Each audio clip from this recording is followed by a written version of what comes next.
A richly dressed young man enters the room. His beautiful wife meets him at home. She asks how her husband's day went. The man replies that he is tired and goes off to sleep in another room, indifferently walking past his wife, not paying any attention to her. You can smell fresh grass coming from him. He was with his mistress again. The main character says that she needs to talk about something important. But the husband doesn't want to hear anything. He's tired and his wife's voice is ringing in his ears. Leaving for his room, he asks the girl not to disturb him. The wife is clearly unhappy. She wanted to discuss their divorce with her boyfriend. Not wanting to tolerate such treatment, she, despite the protests of the maids, bursts into his room and announces her desire for a divorce. The main character was reborn in the body of Melena from the Manhwa melting image of aquamarine. Her character was intended to be a wife of convenience, from whom the main character must leave for his true love. Born into the family of the wealthy Marquis of Lusum, Melena demanded to marry Oscar. Despite her family's reputation and her father's protests, Melena inherited her father's stubbornness and therefore did whatever she wanted. The girl's father called her to him for a final conversation. He set a condition for his daughter. Either she refuses a marriage of convenience with a man who does not love her, or she ceases to be part of the Law's family, and not a penny of their fortune will go to her. Much to the Marquis's surprise, Melena chooses to marry Oscar without any doubts, believing that they will get along and fall in love with each other. Respecting his daughter's final choice, the man asked Oscar to marry his daughter. Having lost her family's favor, Melena found herself a husband and took his last name. That would be the end of the story if she were the main character. However, she was destined to be the villain who prevents her husband and his mistress from achieving true love.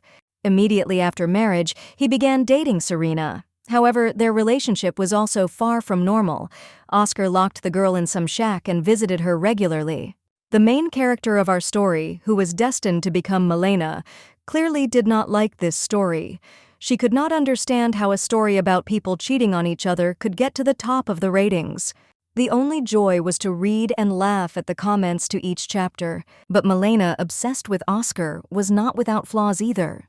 Having learned that her husband was cheating on her with his mistress and wanted a divorce, she tried to attack and maim Serena. Everything would have worked out if Oscar had not stood up for his beloved. The story ended with the main character, Serena, closing herself off after a traumatic experience, and the main character, Oscar, realizing how much he loved her. After that, the author of the manhwa stopped posting sequels due to illness. Finding herself in Melena's body, the girl initially thought to play along with the plot and wait until Oscar himself asked for a divorce. However, realizing that she would not get anything from him, she herself burst into his chambers. Having learned of her demand for a divorce, her husband only laughs at Melena. Left without her parental inheritance, she will not be able to pay the alimony due to him by law. However, the main character only smirks in response. He will have to pay for the maintenance of his ex. Without any embarrassment, she openly hints to her husband about Serena, his mistress. Realizing that this is a scandal, the maid observing this immediately asks the servants to urgently leave the Duke's chambers. The wife sets a condition for Oscar. She will not tell anyone about her unfaithful husband's extramarital affair if he initiates the divorce proceedings. The guy looks at Melena in shock. Is this really the same girl in front of him who once groveled before him everywhere and couldn't imagine life without him? Despite the rumors about Melena, Oscar's reputation improved after their wedding. Even those who led a dissolute lifestyle admired how the bride agreed to give up her fortune for love. If society finds out that he is cheating on such a girl with some slave and also being connected with the theatrical sphere, his reputation will come to an end. Oscar can't let Melena destroy everything he's worked so hard to build over the years. Seeing the confusion on his face, the main character gives him time to think about her proposal. The man thinks that this is all a cunning plan to force him to be faithful, because the previous Melena was ready to fall prostrate before him just to share a bed with him. Oscar decides to court his wife, even though she is disgusting to him, because Melena wanted it so much. He confidently approaches her for a kiss, but the girl only pushes him away. The wife is offended. She really only wants a divorce and finds attempts to kiss her disgusting. Not wanting to stay in the same room with him any longer, the girl leaves and closes the door behind her. She still can't believe that Oscar tried to kiss her when he mentioned Serena. Perhaps the old Melena would have tolerated this kind of treatment, but not our main character. The original story has already been disrupted anyway. If everything had been as before, Melena, left without the support of her family, would have ended her life in poverty. Therefore, she did not consider the option of divorce. The main character, however, has an ace up her sleeve in the form of a distant relative, Duke Balthus. Members of his family, including Melena's mother, were known for their poor health. Having learned of his fatal illness, and having no children or close relatives, he decides to write to his distant niece, asking to meet her. Being a compassionate girl, the main character, secretly from Oscar, begins to visit her uncle. She discovers that Duke Balthus is a very kind and pleasant man. They talked a lot to each other and danced waltzes to pass the time. And when he lost his sight, Melena read books to him. Although Melena has a half-brother, they have never been close. As the heir to the Laws family, he is constantly busy preparing to become the head of the family. Before his death, Duke Balthus, who had become sincerely attached to his niece who had responded to his letter, bequeathed his title and inheritance to Melena. Now, if she divorces Oscar, the main character will not end up in poverty and will become Duchess Melena Balthus. If the husband had known about the huge inheritance left to her by her uncle, he would never have asked for a divorce. Fortunately, Oscar never took an interest in his wife's affairs. Since Melena has not yet officially entered into the inheritance, even if she has to ask for a divorce first, she will be able to pay alimony with the precious jewelry that remains with her. Remembering her uncle, she becomes sad. He was the first friend in this world, and she would give everything she has if only he would stay alive. However, in his farewell letter, he asked his niece not to be sad about his death and to live happily. Melena is planning to force her husband to file for divorce. Soon, Oscar invites the main character to dinner. There is no one in the dining room except them and the only servant. The man admits that he was a bad husband and wants to fix everything, but she only deliberately mocks him. She does not want to live with a traitor, and one who is stupid enough to reveal his affair on the side.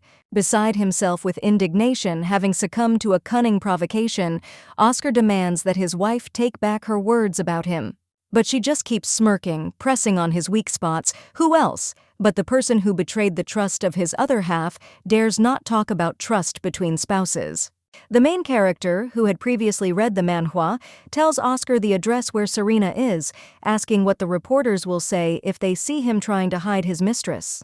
Having lost patience, the man agrees to initiate a divorce, claiming that it will not be difficult for him to earn money to pay for the maintenance of his ex-wife. Threatening her with his connections, Oscar intimidates his wife by saying that if she divorces him, she will no longer be able to live in this city. She will become an outcast among other nobles. Being a theater school graduate with a talent for improvisation in a past life, the main character has no trouble showing shock on her face and crying. Pretending to regret her actions, Melena tries to dissuade Oscar, but he, having fallen for her hook, only laughs in her face. There is no turning back. With these words, he demonstratively leaves the dining room, leaving behind the girl crying and begging him to change his mind.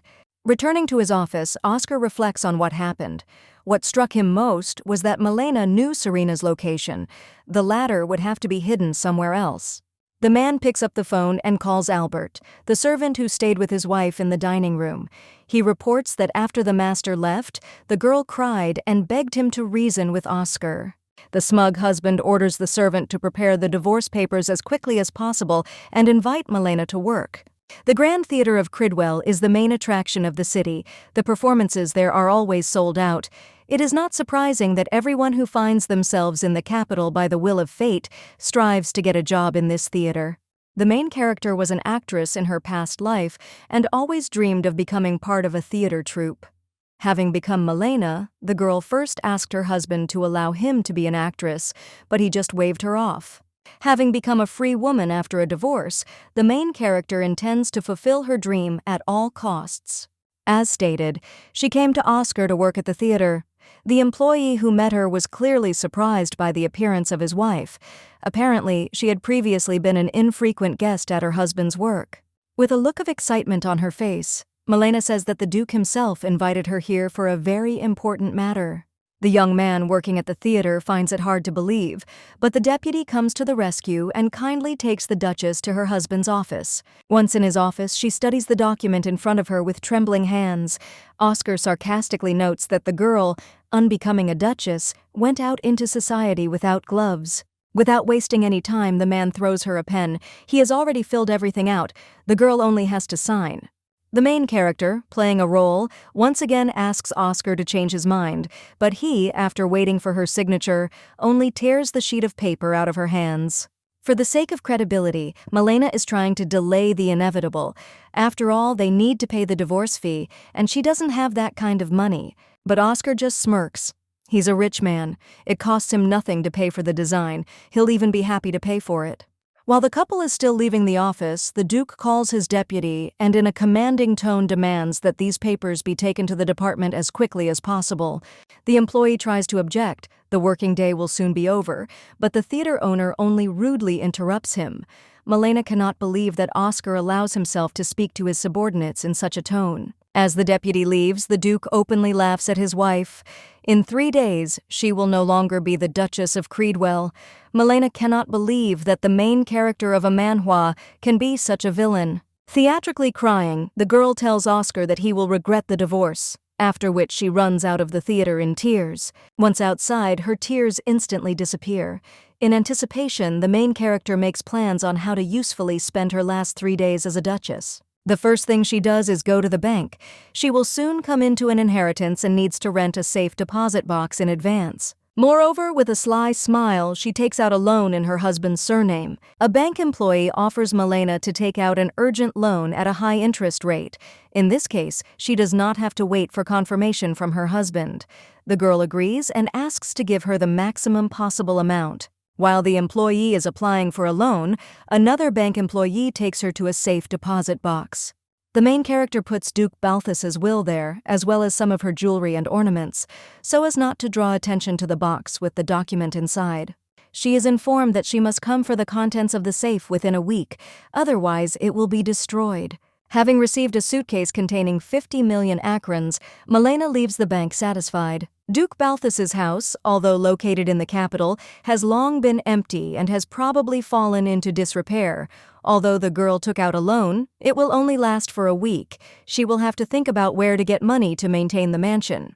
In anticipation of the divorce, Melena feels a pleasant excitement. For the first time in her entire existence in this world, she will be able to live freely. Melena was the mistress of the Cridwell house only nominally. In fact, it was Albert who ran it. Oscar gave the girl a small amount for maintenance. She tried and saved on everything to buy an outfit with this money, wanting to be beautiful for her husband, but he only criticized her, cheating on her with his mistress. Having entered Melena's body, the main character immediately asked her husband for permission to go to work so that she could provide for herself independently. But she received a harsh refusal. In the eyes of other nobles, Oscar would be considered a failed nobleman and a pathetic loser if his wife worked. Meanwhile, the husband, without any ulterior motive, was already choosing a new place on the map where he could hide Serena. Suddenly, the phone rings.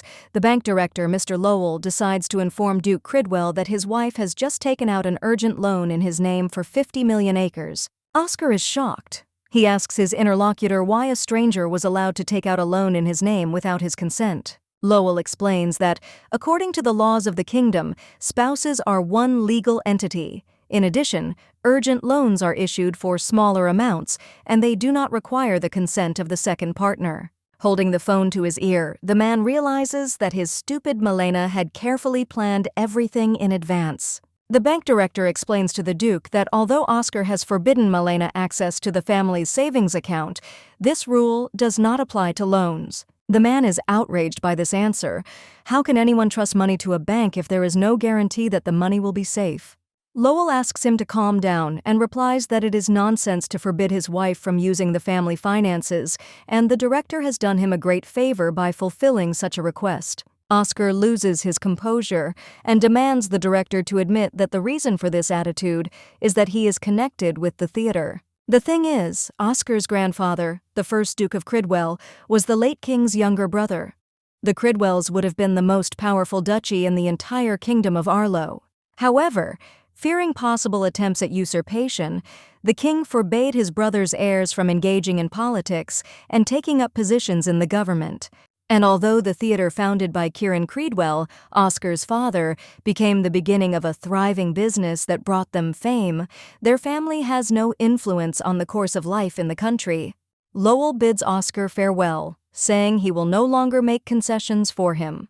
The man realizes that he, like other noble families, looks down on Creedwell. The director hangs up, shocked by Oscar's indignation over some 50 million acres. The Duke realizes that he has lost an important man because of his intemperance. Meanwhile, Melena sips tea and thinks with a smile that her husband has probably already found out about her loan and is beside himself with anger. Oscar has no choice but to pay it off as quickly as possible, otherwise he will have to pay a large percentage of the loan. The girl decides to live her life to her heart's content with the money she received and go shopping. A luxurious carriage from the Red Lawn Company soon arrives for her. The coachman asks if Melena would mind if they took a shortcut through the alleys. A dangerous gang of scarlet ravens has recently been operating in the kingdom, so many nobles avoid the deserted streets. Deciding that in a luxurious carriage equipped with the latest technology, including a direct line to security, she will have nothing to fear, Melena agrees. The carriage passes the street where Serena lived. The main character does not hide her curiosity. She would like to take a look at that very common beauty who managed to take away her husband. From the carriage window, she notices a suspicious young man. Despite his worn cloak, he has a real sword on his belt and a purse made of pure silk in his hand. To her horror, the young man was surrounded by strangers, and it looked like a fight could not be avoided. Melena orders the driver to stop. We call the guards. She reports a fight and gives the address. They promise to arrive within 5 minutes. However, not a second passes before the Duchess, worried about the stranger's life, gasps loudly. The young man stands, unharmed, while his offenders lie powerless on the ground at his feet. She hurries out of the carriage to help the young man, but he falls to his knees in front of her, exhausted. The expression on his face changes, and the menacing stranger, who managed to defeat 3 people at once, asks her not to give him away. The girl doesn't have time to ask or find out anything before he falls into her arms unconscious. The girl tells the guards who arrived at the scene that strangers attacked her carriage. However, the guard taking the testimony expresses doubt. Such petty thieves usually avoid expensive carriages. Melena reproaches the law enforcement officer for questioning her words, and he immediately apologizes, since the Duchess has a reputation for being a very quarrelsome person. The main character asks the young man to look at the portraits of the criminals who are currently wanted, arguing that she allegedly saw a strange man among the attackers. In fact, she wants to make sure that the young man she saved is not one of them. The guard asks Melena to go with him to the station and testify as a witness, but she refuses, but promises to come tomorrow morning. Again, due to the bad reputation of her character, such an answer suits the young man. Left alone, the Duchess bribes the coachman so that he will not tell anyone about the young man. Meanwhile, the young man is still unconscious in the carriage. Melena asks the driver to take her for a ride around the central square. While they were driving, the girl first tied up the stranger so that he could not escape or harm her when he woke up. Examining the young man, the main character concludes that he is from a noble family. Despite the fact that his clothes are dirty and smell bad, they are made of expensive fabrics and even have patterns inside the sleeves. Remembering his sword, the Duchess tries to look at the coat of arms on the hilt in the form of the eye of some beast, but it doesn't tell her anything. In his wallet, she finds a notebook and several glass bottles with medicines. No one in the capital makes such fancy ones, so the young man is clearly not a local. In the notebook, she finds only a reminder that he needs to take medication when he starts to feel unwell, but not to forget about the side effects. Melena comes to the conclusion that the guy was probably under the influence of medication, and that is why he looked so bad. Meanwhile, a curious Serena goes outside to see what all the fuss is about. She finds a beautiful locket on the side of the road. Deciding that the jewelry would look good on her, she pockets it for herself since the owner has not yet returned for it. Having hidden the medallion, the girl quickly returns to the house, afraid that Oscar might see her. Sitting on the bed, she sighs sadly. Her beloved has not visited her for a long time and has not let her know about himself. Meanwhile, her lover is more concerned about the loan taken by Melena. He again tries to dispute it with the bank employees over the phone, but they do not see any violations in the Duchess's actions. The conversation reaches a dead end, and Oscar promises to repay the loan as quickly as possible. Melena's actions, having previously fled the mansion with nothing but her jewelry, infuriate him. He promises to give her a dressing down the next time he sees her. Suddenly, another phone ringing. Picking up the phone, the speaker inquires about the progress of the Duke's mission to find the Archduke's nephew. Oscar recognizes the voice of the leader of the Scarlet Ravens, Adam, and the latter addresses him by his code name, Orchid. Adam asks why the search is taking so long, emphasizing that he is calling him personally about this issue. The leader of the Scarlet Crows also reminds us of the reward in the form of glory that will go to Oscar.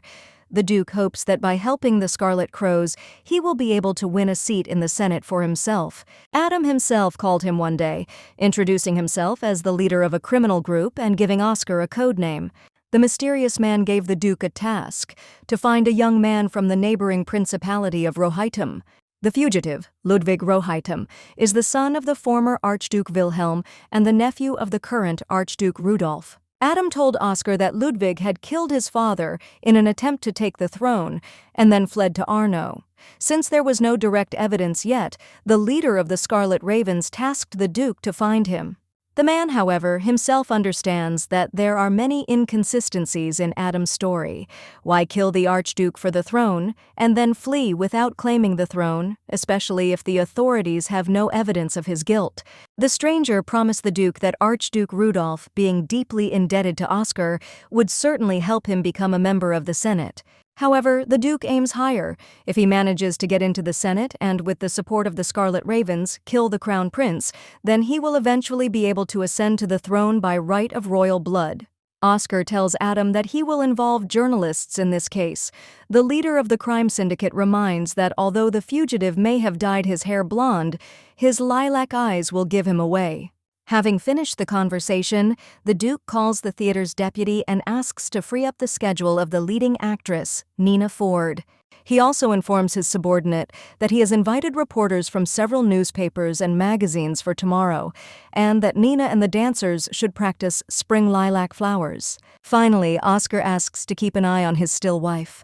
Meanwhile, Melena is wondering what to do with the rescued stranger in the carriage because she has so many things to do and plans. The girl decides that she will shelter him for a few days, give him money for the journey, and then they will go their separate ways. She gives the order to the coachman to go to an inn called Sale. Soon the young man comes to his senses. He cannot understand where he is, and everything is swimming before his eyes. Seeing his reflection in the mirror, he cannot recognize it, although he understands that he sees himself. The young man tries to remember who he is and where he was going. Scattered, fuzzy memories come to mind of someone screaming and him running away on horseback. The last thing he remembers is a beautiful red-haired stranger. Suddenly, the door to the room opens. The guy reflexively jumps on the person who entered, who turns out to be that same girl. Getting to her feet, Melena cannot understand why he is trying to attack the man who saved his life. The Duchess says she didn't want to disturb him, but she heard a noise coming from the room and decided to check. Seeing that the guy doesn't look well, she pours him a mug of water. Drinking water, the young man thinks that the girl seems nice, especially if she really saved his life, and the glass of water cleared up some things in his head. The young man defeated the people who surrounded him on the street, thinking that they were subordinates of a certain man. However, he was wrong. Their close combat skills were weak enough to work for him. The boy cannot remember who he is, but he knows that he must be wary of him, otherwise he will kill him. The young man remembers that he cannot die because he is the only one. Clutching his head, the boy groans from the pain of the memories that have flooded in. Seeing his suffering, Melena asks him to distract himself and try not to think about anything. The main character explains that the young man himself asked to save him, and she could not do otherwise. After these words, the girl leaves the room, ordering the stranger to wait for her.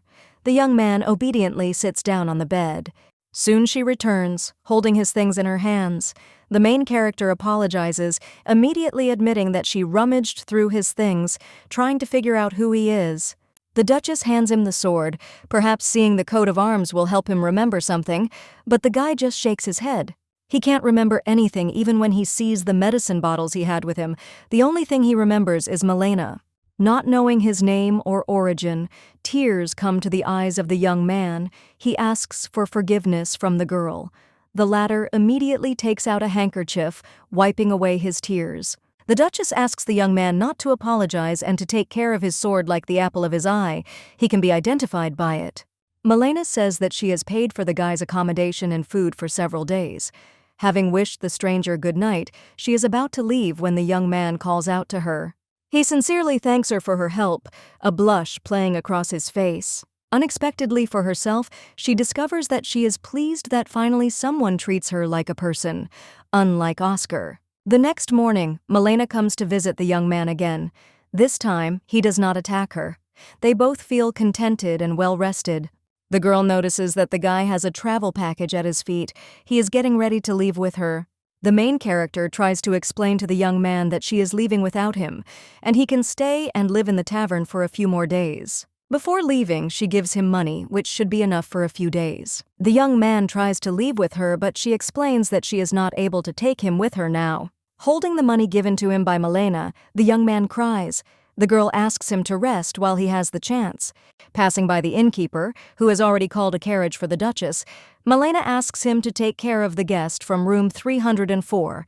She is afraid to leave the man who so easily trusted the first person he met alone, but she cannot take responsibility. Without turning around, she gets into the carriage. She asks the coachman to take her to the police station. Thanks to her bad reputation, Melena quickly finishes giving evidence, answering questions with feigned reluctance.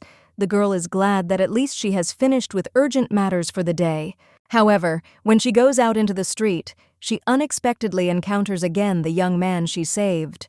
Although he tries to lie that he did not pursue her, he still admits that he heard the address from his room where she was heading and followed her. Moreover, the guy was unconscious the entire way to the station. He doesn't even remember how he managed to get there. The young man apologizes for his attachment. Melena is the only person he knows now.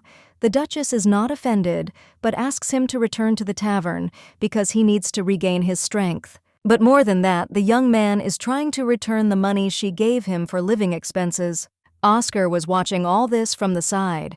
Approaching the couple, he sarcastically tells Melena that she is using his money for charity. The main character finds her husband extremely unpleasant. She asks him to get out. He replies that as soon as he filed for divorce, the smile immediately disappeared from the girl's face. Oscar tries to reproach her for wasting money and for taking a loan in his name without asking, but Melena replies that if he is so sorry for the money, he can deduct it from the amount of alimony for her maintenance. Taking advantage of the fact that they are in a public place, the main character again reminds Oscar of his mistress.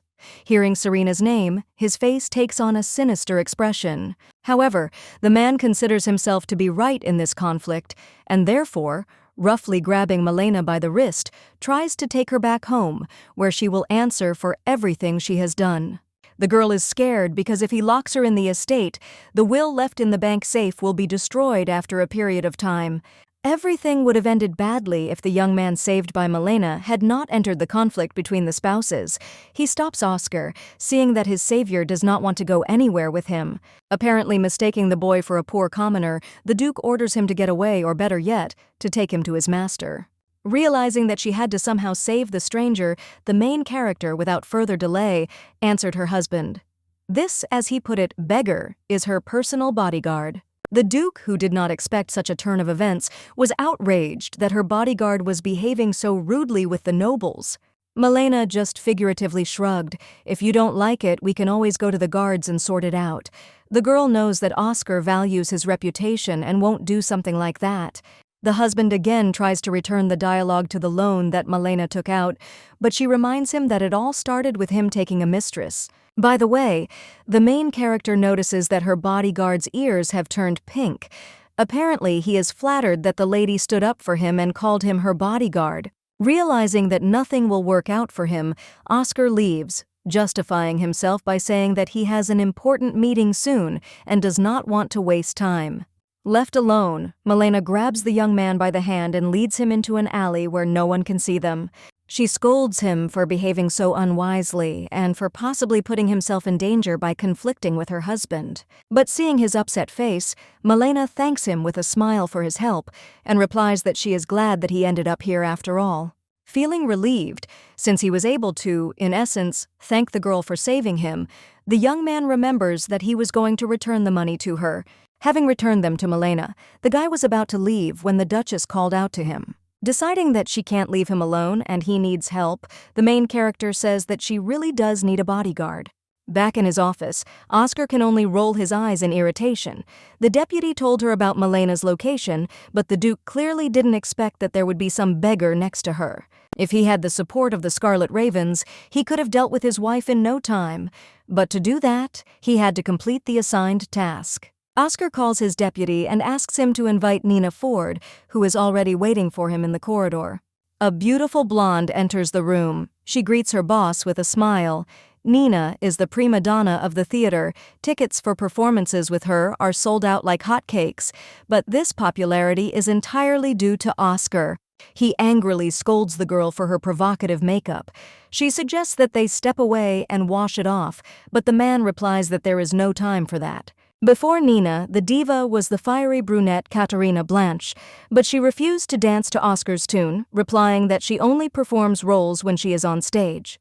By the standards of her contemporaries, Katarina had amazing singing, acting, and dancing skills, but her principles let her down. She refused to entertain wealthy guests at private evenings. Nina began to get leading roles, while Katarina did not get any. Soon she had to leave the theater. Oscar does not understand how Katarina could refuse him. After all, it was thanks to him that she was able to become a famous actress. The deputy reports that the journalists have already arrived. 2 reporters from the Eloise Daily newspaper, Ruben and a new intern, Edward, enter the room.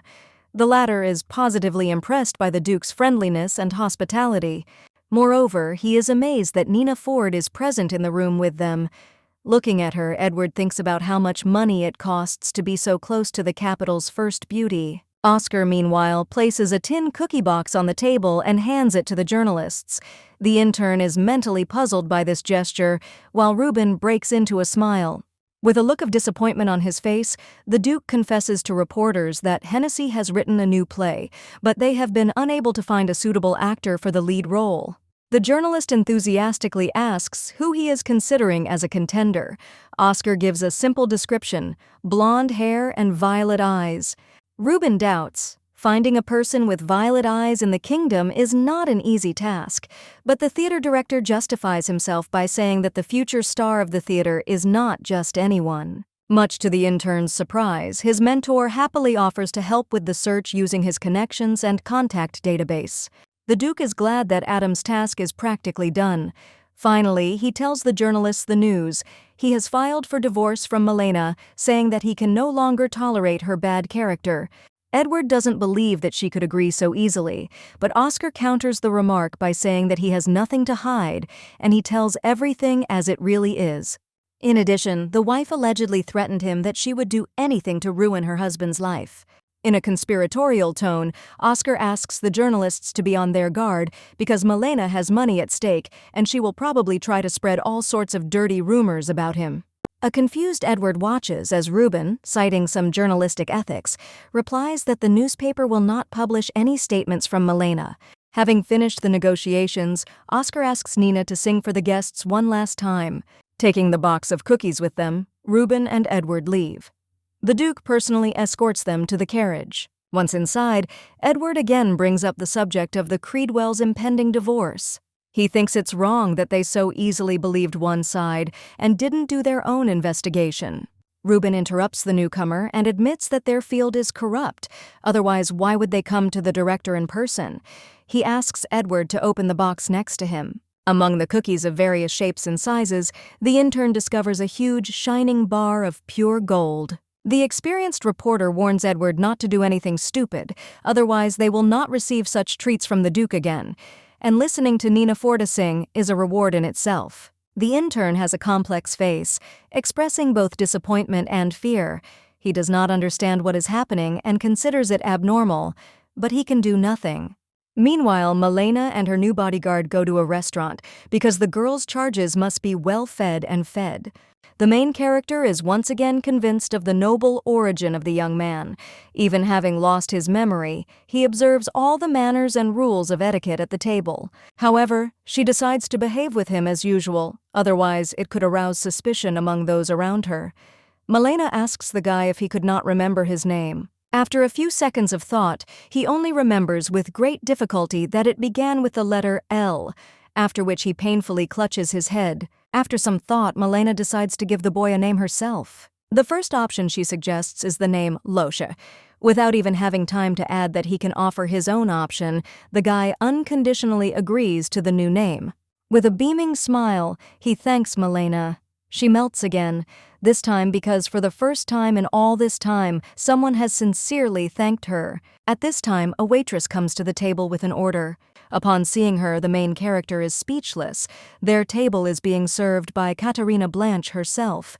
She looks sadly after her. The Duchess has heard that the rising star, Nina Ford, is playing the leading roles in the theater, but the girl finds it hard to believe that Katarina is now working as a waitress. Could Oscar really kick such a talented actress out of his theater? However, when asked by the bodyguard, she tells Loesch that she doesn't know this girl. 2 days later, Melena tries to contact the newspaper editors and tell them about the divorce.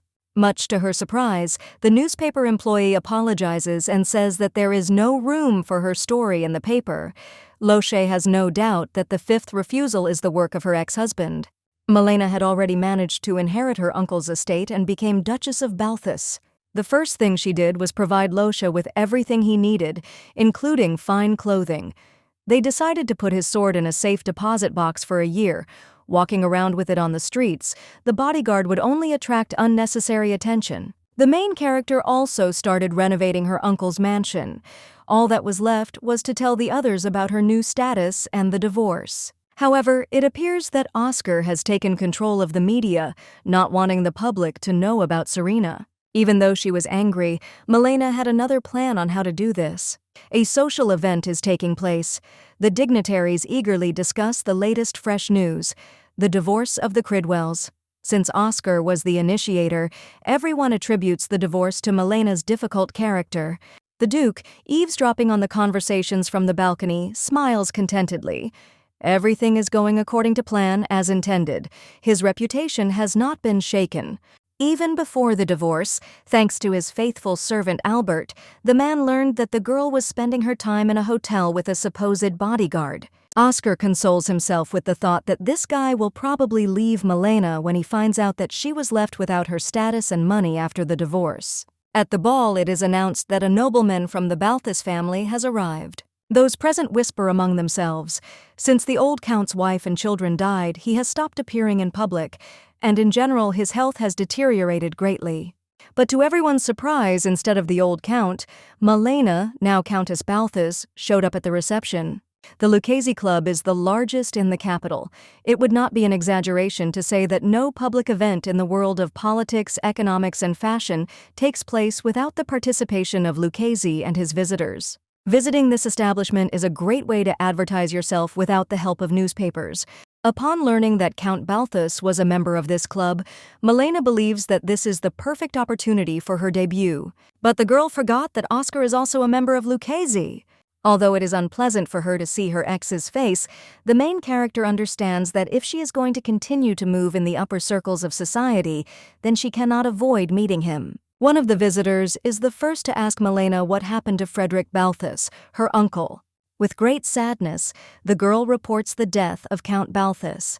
He did not want his death to be widely known in the capital, so only members of his family knew about his funeral. Another of his wishes was to appoint Melena as hereditary countess. Looking from the balcony at how the other nobles communicate with the countess, Oscar cannot believe that his ex-wife has led him around by the nose. She had made him believe that she was afraid of his influence, and she herself was constantly disappearing. Now it became clear that she had been visiting Frederick. Moreover, it becomes obvious to the Duke why she suddenly started talking about Serena and the divorce. Not only did she receive an inheritance from Count Balthus, but she also forced him to pay her alimony. Oscar is burning with anger when one of the nobles approaches him. He asks the man if he really didn't know about her inheritance. He was about to snap at him for asking stupid questions, but the Duke remembered that he was talking to Lord Lem, and at the Lucazi Club no less. He needed to control himself. Oscar lies to him that he knew what was going on, not wanting to admit that he was tricked by his own ex-wife. Having apologized to his friend, the man confidently descends the stairs to Melena. Seeing them nearby, the nobles standing around actively whisper among themselves. When he meets her face to face, Oscar jokingly tells Melena not to worry because he doesn't dislike her. The Duke sarcastically adds that the girl must go south since Count Balthus had an orange farm there, but the ex-wife replies that the Count bequeathed her to remain in the capital. However, Oscar is confident that the nobles will quickly lose interest. Curiosity about her person is caused only by the death of the Count, whose title she inherited. However, to everyone's surprise, Melena says that she plans to go into the theater business since Frederick owned the capital's Sandro Theater, which she wants to make popular. She publicly declares that she will not steal any secrets of the Cridwell Theater because when she was married, her husband did not allow her to participate in family affairs. The other nobles discuss aloud with condemnation the fact that Oscar, it turns out, deprived his wife of the rights to manage the common business. Looking at the people around her, Melena realizes that the others took her statement as a declaration of war on the Cridwell Theater. Everyone knows how this theater achieved success. Oscar's father, Kieran, managed to make Princess Edwina, the daughter of a king suffering from depression, laugh. Seeing that going to the theater had a beneficial effect on his daughter's health, the king spared nothing for the theater and provided it with great financial support. Soon after Edwina, other aristocrats began to go to the theater. The theater became a hot spot for actors as well. And not only for them, later the best capital screenwriter Jacob Hennessy and the talented director Dahlia Portman began working at the theater. Although competing with such a successful theater is a dangerous undertaking, Melena does not lose hope. Oscar reproaches his ex-wife in front of everyone because she has no experience in managing a theater, and she mistakenly believes that it is easy. The crowd murmurs approvingly. The Duke has every chance of winning this bet. The Countess responds to the man's next attack with a quote. Oscar's face turns pale as the girl quotes his own father, the late Earl of Cridwell, who believed that culture influences the beneficial development of not only an individual, but an entire nation. An adult man with a beard and pince-nez is watching Melena from the balcony. There is a slight smile on his face. But the main character doesn't pay attention to this. She is more surprised by how Oscar's face changed when his father was mentioned. It seems to her that the man's reaction is more like shame than resentment for the fact that the girl is trying to put him in his place with her own father's words. Melena is genuinely surprised that Oscar is somehow ashamed of his own father, but she is distracted from further reflection by a voice from behind. The man in pince-nez who comes down the stairs turns out to be the Duke of Lopez. The Countess quickly bows respectfully. She considers it an honor that the president of the Lucazi Club himself has paid attention to her. Despite his smile, the girl understands that he is on Oscar's side. Lopez tells Melena that although Sandro's theater is a cozy place, she has a lot of work to do on it. He is also concerned that the theater does not have its own scriptwriter and director, but the main character replies that she has ready-made original stories that she will be happy to share with the public. Lopez is not relenting. He wants to know if Melena has an acting troupe. This time, the girl doesn't get lost. She intrigues everyone by saying that they might see a familiar face on stage. A shocked Oscar realizes that it's Katarina. This time, addressing Duke Cridwell, the club president says that he will be looking forward to the new production in Sandro with interest. Oscar can only grit his teeth as he watches Melena being compared to Kieran, his father. Returning home, the man immediately calls his deputy and demands that he sign a contract with Katarina at all costs. The deputy timidly replies that he will take care of the matter immediately tomorrow, but despite the late hour, Oscar demands to contact the actress right now. To any objections from the employee, the Duke responds by saying that Hennessy will write a grand play especially for Katarina, and Oscar himself will give her a huge basket of flowers. The deputy asks why the boss fired Miss Blanche in the first place, but the Duke only hangs up, recalling how naively he believed that the theater would be successful without her. He must not allow the actress to be lured to Melena's theater under any circumstances. Melena, meanwhile, is squeezed like a lemon. Returning home, she falls face down on the sofa, exhausted. The girl understands that she went too far at the reception, because Lopez is a picky critic, and it will be difficult to impress him with an ordinary play. At this time, Lopez appears behind the door. He asks the lady for permission to enter. The young man's shyness touches Melena deeply. She wonders if he was this shy before he lost his memory. The young man reports to Melena that he has contacted Katarina Blanche, but she needs time to think. The actress told Losha that Oscar's deputy had come to see her. The girl is worried. She is sure that the director of the Cridwell Theater has probably set very favorable conditions for her. Sitting down on his knee in front of her, Losha takes Melena's hands and calms her down. Katarina seems to really dislike Oscar, so he believes that luck will be on their side. The next day, Melena and Losh meet with Katarina, who indignantly hands the guests the morning edition of the newspaper. On the main page is a portrait of Melena. The girl, although upset in her soul, but without unnecessary negative emotions, answers the actress that she has already managed to read the article. But Miss Blanche cannot understand such calmness of her interlocutor, knowing the contents of this article. Journalists turned her statement from yesterday at the reception upside down. Supposedly, Melena mockingly believes that theatrical business is a mere trifle, that even she can handle it. Moreover, Katarina admits that Oscar offered her 3% of ticket sales if she returned, as well as the leading role in a biopic written by Jacob Hennessy. However, she is deeply upset that the man does this only because he has competitors. The actress emotionally responds that she is not a dog that runs to your leg when you beckon it with your hand. Admitting that she hates Oscar for the way he treated her, Katarina tells Melena that she will agree to work in her theater if she can wipe the smile off her former director's face. The main character takes her interlocutor by the hand, promising to take revenge on him. Katarina sincerely believes her words. They shake hands and the actress signs a contract with Melena. The Countess asks Loshe to call her a carriage, but notices the upset on his face. Returning to the hotel, she asks what upset the young man so much, since the negotiations were successful. The bodyguard reluctantly admits that he is offended that she does not see any use in him because he can help her. But when Melena tries to understand what he means, the young man sheepishly retreats from her room, leaving the confused lady alone. Although she is puzzled by the behavior of her bodyguard, she cannot help but be touched by how shy and reserved he is. Suddenly, a call comes from Countess Balthus's butler, Dylan. He brings good news. The renovation of the mansion is mostly finished, and the lady can no longer live in the hotel, but fully move into her new home. Melena hurries to share this good news with Loshe. She calls his room on the phone and tells him that he can pack his things. Having changed her clothes, Melena, with a suitcase in her hand, meets Loshe in the corridor. He is no longer in such a bad mood, so the girl decides to play a joke on him. In a stern tone, she tells him that her personal bodyguard must remain calm in any situation and not blush at the sight of his mistress. As expected, he becomes embarrassed again and promises to improve, to which the main character smiles. Dylan meets them outside with a prepared carriage, promising to escort them safely to the mansion.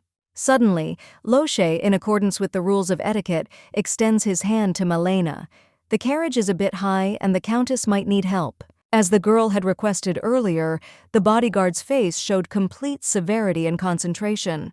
Arriving at the Balthus family mansion, Melena cannot contain her delight. Frederick's once-abandoned mansion sparkles with beauty. Dylan, however, apologizes for the work not yet being completed and promises that the surrounding gardens will be restored soon. At the threshold of the estate, all of Melena's new servants, butlers, and governesses await her in humble obeisance. This picture almost brings tears to her eyes. During the entire time she lived with Oscar, all his servants followed only the orders of their master, ignored and avoided her. In her mind, she promises them that she will do everything to ensure that her subordinates are proud to serve Countess Balthus. Passing by the servants, the girl feels safe, because these people will always be faithful to her, while Loshe will most likely leave her when his memory returns. But now she is happy to see him next to her. The girl invites the bodyguard to their new home. However, first she asks him to wait outside the room. Melena needs to discuss something important with Dylan first. Left alone, Loshe cannot help but reflect on the fact that although he understands why the girl asked him to move away, he again feels unnecessary, just as he did at the meeting with Katarina. If Melena knew about his feelings, she would probably write it all off as his amnesia. But Loshe only truly feels at home when he is with her. The young man clenches his fists. He is afraid of what will happen to him when his memories return. Outside the window, he hears many heavy steps. The young man goes to the window to look out into the street. In the courtyard of the estate, he sees soldiers in uniform training. Apparently, these are the new guards of the lady. Looking at the guards, Loshe realizes that his services as a bodyguard will no longer be needed. After all, unlike Katarina and Dylan, he does not perform any unique function. Meanwhile, the captain of the guard has finished giving instructions. He notes to himself that, contrary to rumors about Melena, she promises a fairly large salary. Surprised by such a high salary, he can only fantasize about how much her personal bodyguard must be getting. The captain hears footsteps behind him and sees Loshe approaching. Mistaking him for one of the guards, he scolds the young man for being late. On closer inspection, however, the man sees that the young man is not one of them, although his build and gait indicate that he is a man with experience. The chief of the guard introduces himself as Captain Jack Rogers of the Steel Shield Guild. Jack asks Loshe what guild he belongs to which the man replies with the name of his mistress, not a muscle moving on his face. The Steel Shield Guild is responsible for security and protection. Due to the fact that they often work for aristocrats, the mercenaries are quite polite and courteous. However, like all mercenaries, they are driven primarily by material gain. As he shakes Roger's hand, Loshe thinks that he would not trust Melena to such people. Having answered the captain of the guard that he is the personal bodyguard of Countess Balthus, the mercenaries standing nearby begin to laugh at him, hinting that Loshe is not their equal. After asking his subordinates to leave the young man alone, Jack puts his hand on Loshe's shoulder with a smile and expresses doubt that with such a frail physique he can protect Melena. The young man bites his lip in anger. He is full of desire to put the mercenaries in their place. At this time, Melena and Dylan come to the noise in the yard. The latter is especially outraged by the violation of the silence. Meanwhile, Loshe demands that Captain Rogers show him the most powerful mercenary among his men. The guards laugh as they push a red-haired boy named Billy towards him. He is already bored in the line and is grinning as he prepares to spar with Melena's bodyguard. Not even a minute passes before the mercenary gets punched in the chest. The guard falls to the ground exhausted, and those around him can't even believe the speed of Loshe's blow. Someone whispers that he must have used magic. Ignoring the conversation, Loshe asks his next opponent to challenge him. When Melena and the butler arrive at the source of the noise, they find the bodyguard effortlessly throwing the guards aside. The lady is intrigued by what could have provoked Loshe to such a reaction, and Dylan demands an immediate explanation of what is happening. But the girl carefully touches the butler with her hand. She asks him not to interfere and let her see what happens next. Having defeated another opponent, Loshe, standing with his back to the random witnesses of his sparring, orders the next guard to come forward to fight. But only Captain Rogers remains on his feet. Jack falls to his knees and begs forgiveness for not recognizing the young man as a master of close combat. Seeing what is happening, Dylan immediately apologizes to the lady. The mercenaries he hired did not live up to their rank. He plans to fire the guards and advertise for new ones. But Melena stops her. She thinks to herself that she needs exactly the capital's mercenaries and that Dylan has probably hired the best mercenaries available here. She praises Loshe for his skills and informs him that he will now be in charge of the estate's defense and security. Melena then asks Captain Rogers if he has learned his lesson. When he apologizes, she informs him that he and his steel shields will now be under Loshe's direct command and will follow his orders as if they were her own. It would seem that the last thing the main character tells the captain is that she has heard that the steel shields are the strongest guild in the capital. Jack replies that this is true, but Melena says without a doubt that she could not personally verify this because the entire squad was defeated by one person. She reduces their wages by half. In response to the captain's protests, the girl suggests that he and his men try to find new work. But he does not promise that he will not tell the rest of the nobles about the reason for their dismissal.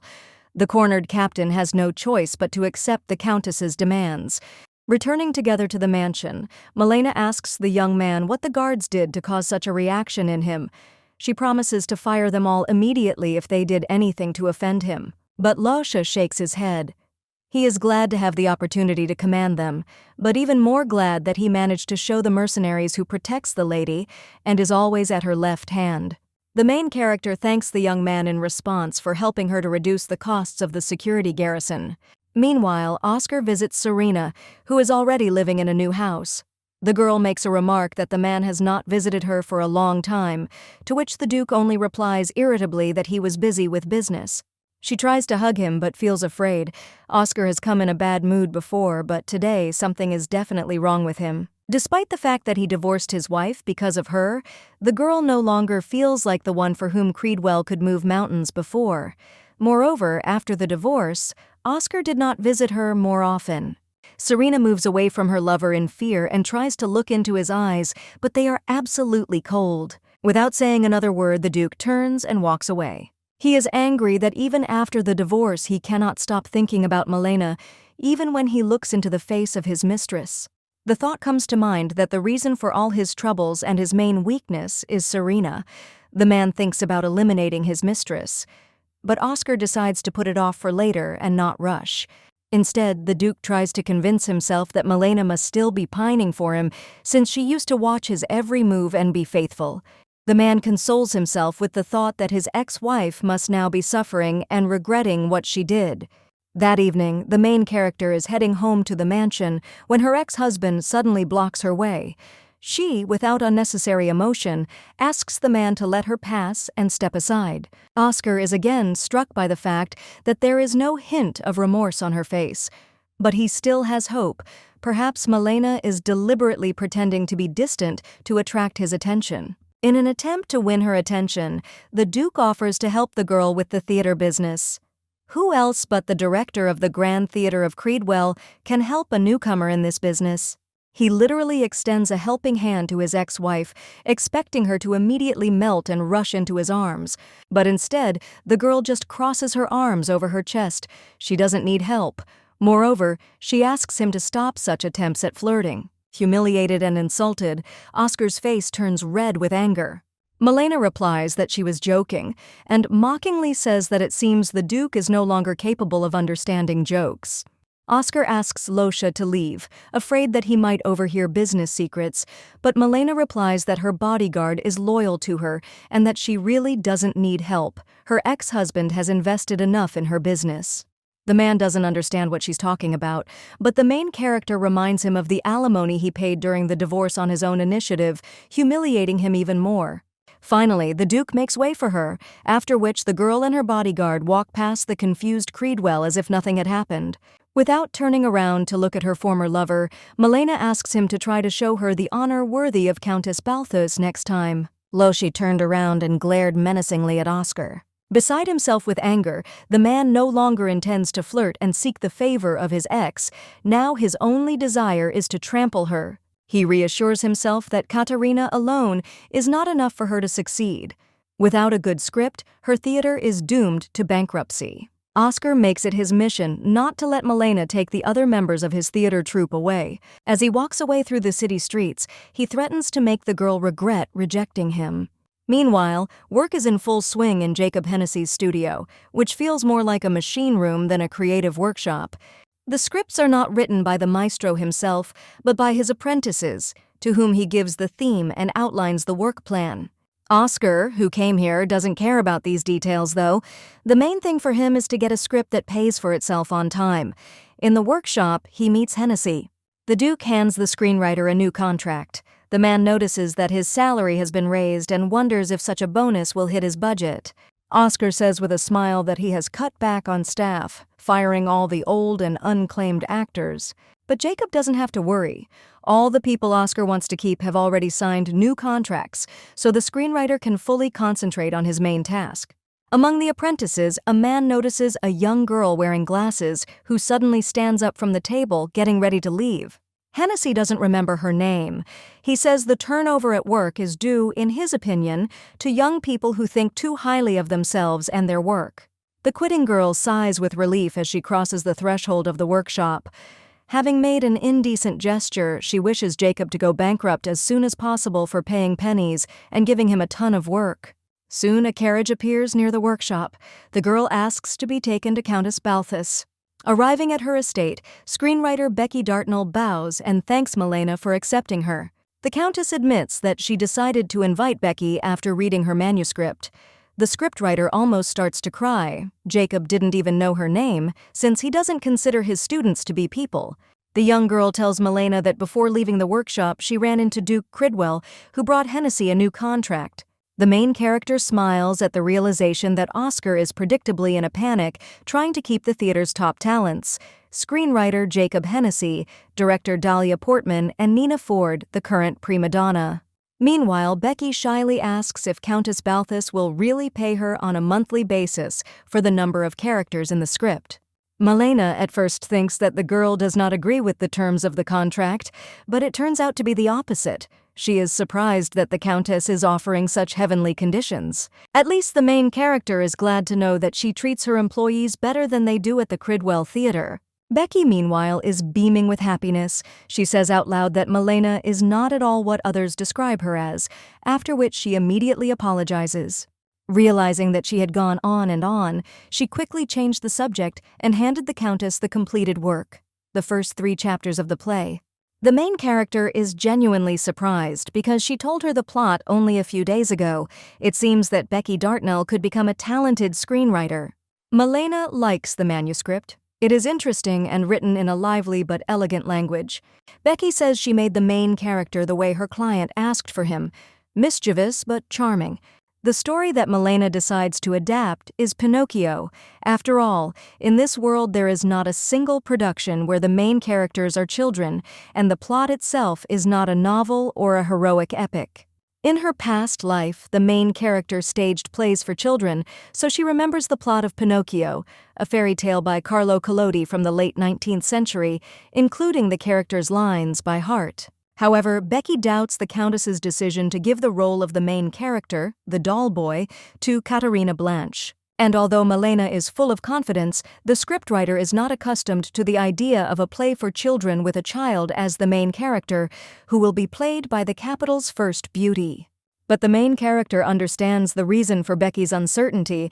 In this world, children under 14 are not allowed into theaters. The Countess learned of this fact while studying the market. The first to ban children from entering was the Cridwell Grand Theatre, and other theaters were quick to follow suit. All this was done to maintain the prestige and image of the theater. Although Kieran Cridwell made special rooms for children, under Oscar's leadership these rooms were converted into additional halls. So, a business aimed at children should be a real gold mine. But plays for children attract even adults. She is already anticipating the excitement that will surround Pinocchio. Oscar will definitely be taken aback by the fact that Melena would stage such a work. But Becky is still not sure of success. Katarina will have to play a child, and the Countess has not yet begun to select actors for the other roles. The main character asks to trust her. She is sure that with such a talented screenwriter and a wonderful actress, they will definitely succeed. However, Katarina is shocked when she reads the script. She exclaims that she could never play a doll boy, and this role is clearly not for her. Katarina insists that she is an actress, not a clown, and has never played such roles at the Cridwell Theatre. But Melena believes that this is their advantage. Oscar does not have such productions, and if people want to see a beautiful actress, they will go to him in any case. The main character is sure that Katarina is not interested in being a beauty, but in playing a role that will make such an impression on the viewer that he will never forget it. Knowing that the former prima donna decides to return to the stage, and in such an unusual role, will certainly make the audience buy a ticket and enjoy her performance. And since the audience at the theater will be different from that at the Bolshoi Theater, Miss Blanche herself must look different. According to Melena, it is possible to play funny roles without damaging one's reputation if Katarina plays them proudly and without embarrassment. The Countess grabs the actress by the shoulders and, looking into her eyes, asks her to show everyone that Katarina Blanche deserves to play on the theater stage. Before leaving, the main character tells the girl that she can, of course, refuse the role. In 3 days, there will be an audition for a supporting role, and if she decides to do it, Melena will be waiting for her there. Duke Lopez smokes a pipe in his office. He has heard rumors about the restructuring of the Bolshoi Theater. Having seen Kieran in life, Lopez sometimes doubts that Oscar is really his own blood. While he understands that in any business it is important to cut costs and increase profits, the Duke cannot help but feel gloomy at the thought of people losing their jobs. The butler who brought the tea tells his master that Anthony Brogo has also been laid off. The Duke, judging by his face, is quite shocked by this news. The man can't believe Oscar fired a man who was supported by Kieran Creedwell and Lopez's own father. Once upon a time in the past, he was the most outstanding actor of the Bolshoi Theater, whose talent overshadowed any of his acting partners. Seeing his master's distress, the servant suggests that perhaps he was fired precisely because of his advanced age. There is an unspoken rule at the Cridwell Grand Theatre that all actors must maintain a perfect appearance. For this reason, they are forced to leave the stage when they reach a certain age. As Oscar himself says, anything that cannot shine on its own should not be illuminated by the spotlight. Lopez bowed his head sadly. He knows he won't convince Oscar to take Anthony back. Unfortunately, the theater, while worthy of praise, does not reflect the real world. Deciding to go out for some fresh night air, Lopez walks thoughtfully down the street, thinking, although he and Anthony are from different backgrounds, they are very close, so the Duke will not have a clue how to help his friend. On his way, he comes across an announcement about an upcoming audition at the Balthus Theater. Lopez is pleasantly surprised that Melena's words were not empty. Taking a closer look at the ad, the Duke discovers an unexpected detail. All actors, regardless of age and gender, can come to the audition. 3 days later, Melena and Becky sit in an empty auditorium as the jury, with just 10 minutes left until the auditions. Although a large number of people came to the review, Katarina was not among them. The scriptwriter is noticeably nervous. She doubts that the actress will come, but the Countess remains calm and asks to wait a little longer. And indeed, at the last minute, the doors to the hall open. Miss Blanche joins them, apologizing for being late. She tells the main character that she saw passion for the craft in her eyes. Just an hour ago, Katarina stood in front of the mirror at home, deep in thought. Accustomed to enthusiastic applause from the gentlemen, the actress cannot imagine herself in such a comical and awkward role. She is afraid that she will become a laughing stock. But suddenly, she has an epiphany. Why does she think that only beautiful things can be on stage? This is what she used to think as an actress at the Bolshoi Theater. The girl realizes that Oscar imposed this way of thinking on her, preventing her from fully revealing herself as an actress. Full of determination, Katarina realizes that the most important thing in acting is to bring joy to people. The girl tells Melena with a smile that it is important for her to see the actors who will play with her. The Countess invites the participant number 1 onto the stage. After some time, the jury members find themselves in an awkward position. Most of the actors do not have sufficient talent. The only thing that pleases Melena is that many roles in Pinocchio are episodic. However, even the smallest role can have great weight. Take, for example, the same Giuseppe, the creator and father of Pinocchio. Although he appears in the story only briefly, at the culmination of the story, it is thanks to him that the main character turns from a hooligan doll into a real boy.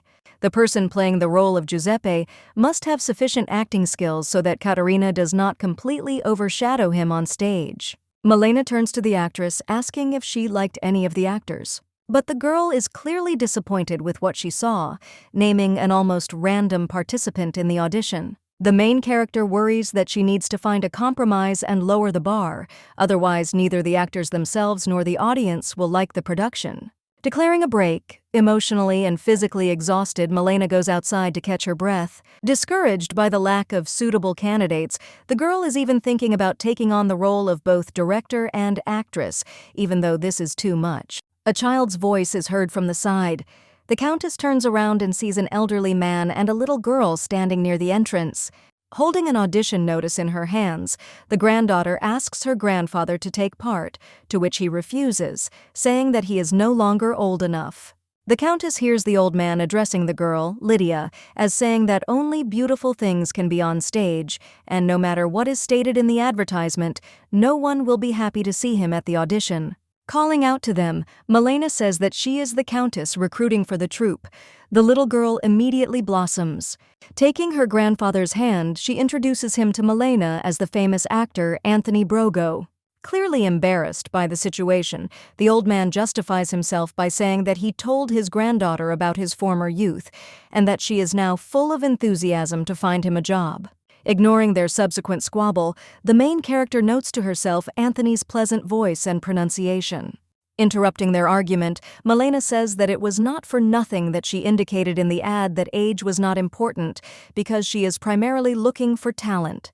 Moreover, she needs someone to play the role of the older man. Lydia happily says that she was right. Invited to the audition, Lydia and her grandfather, whom she is leading by the arm, follow the countess inside. Sometime later, it was the turn of the last contender. But Becky whispered in the lady's ear that the actor looked completely exhausted. Melena doesn't understand what she's talking about because she saw this old man an hour ago, and he was in great physical shape. However, Anthony appears before them. The main character can hardly believe what she sees. There really is no will to live in his eyes, and he himself looks like a squeezed lemon. However, a minute later, she is surprised to realize that Anthony is acting out a scene from the climax of the play, Giuseppe trying to eat raw fish after being swallowed by a shark. In the story, the old man is reunited with his son, Pinocchio, whom he has not seen for a long time. Despite hunger and fear, hope appears on his face. The girl is truly delighted with his acting. He was not afraid to take on one of the most difficult scenes in the play. Moreover, despite the fact that he is alone on stage, his performance is so convincing that it seems as if Pinocchio is really standing nearby at that moment. The actor's sincere performance truly captivates Melena and makes her feel the full range of emotions. The only thing she finds hard to understand is why the old man was so reluctant to audition. The seated Katarina, however, seems more shocked by the old man's performance than the countess herself. She exclaims in a whisper that she knows him. She tells Melena that Anthony used to work at the Creedwell Grand Theatre, but she had no idea he could act. The actress admits that the troupe did not treat him very kindly. Brogo was not given any roles, which is why other actors believed that he was receiving his salary unfairly. With bitterness and shame, Katarina confesses to the surprised countess that there are no roles for elderly people in the Creedwell Theatre because the stage is a fantasy world where old age has no place. The main character immediately recalls Anthony's dialogue with his granddaughter. Now she understands his uncertainty and the phrase about how there is only room for beautiful things on stage. Be that as it may, all three members of the jury unanimously agree that the old man should be cast as Giuseppe. Katarina adds that she can't wait to meet him on stage. The first day of rehearsal has arrived. Countess Balthus, accompanied by her bodyguard, is walking down a street in the capital. At a table in a summer cafe sit two young ladies, loudly discussing Melena and her statement at a social event. One of them, a freckled, long-haired brunette, openly mocks the countess. Melena, who happens to be nearby, recognizes them as frequent guests of the Creedwell estate. Despite the presence of the countess nearby, the aristocrat continues to laugh. Surely Katarina Blanche already regrets joining her troupe? The main character guesses that she is deliberately pretending that Melena is not around. She was probably sent by Oscar to make his ex-wife show anger and attack the girl in broad daylight. Finally, the girl pretends that she has only just noticed the presence of the countess nearby and greets her as if nothing had happened. Two can play this game. Instead of ignoring the obvious provocation, Melena decides to respond to it in her own way. Sitting down at their table, the countess says with a smile that she is glad to know that they are discussing her career as a theater director because she is eager to hear their opinion. The gossip girl was speechless, not expecting such a reaction from a woman with a reputation as an aggressive fool. The main character smiles and asks if they are gossiping about her theater. The girls brush it off, saying that she just made something up for herself and shouldn't take everything to heart, even if her theater is going through hard times right now. But the main character says that she is not offended by criticism, but Oscar Creedwell might be offended by slander because he recently offered her a profitable collaboration, and therefore, by insulting her theater, they insult his choice. However, Melena amuses the shocked gossips by assuring them that she turned down her ex-husband because she hopes for a fair competition. Further conversation is interrupted by Loshe. He hurries to remind his mistress that it is time to go, and the first rehearsal is about to begin. As she walks away, Melena smiles and thinks that even if the young ladies don't believe her, rumors will spread quickly anyway, to spite Oscar. The main character is slightly late for rehearsal and is worried that the actors probably haven't started without her and will have to be rushed. But to her surprise, Anthony and Katarina are in the center of the room acting out a scene between Pinocchio and the fairy. Moreover, the old man took on the role of the fairy. Despite this, he plays so well that you don't even feel any dissonance. While trying to figure out why Anthony is playing the fairy, Melena notices the other actors watching their performance closely and making notes on the script.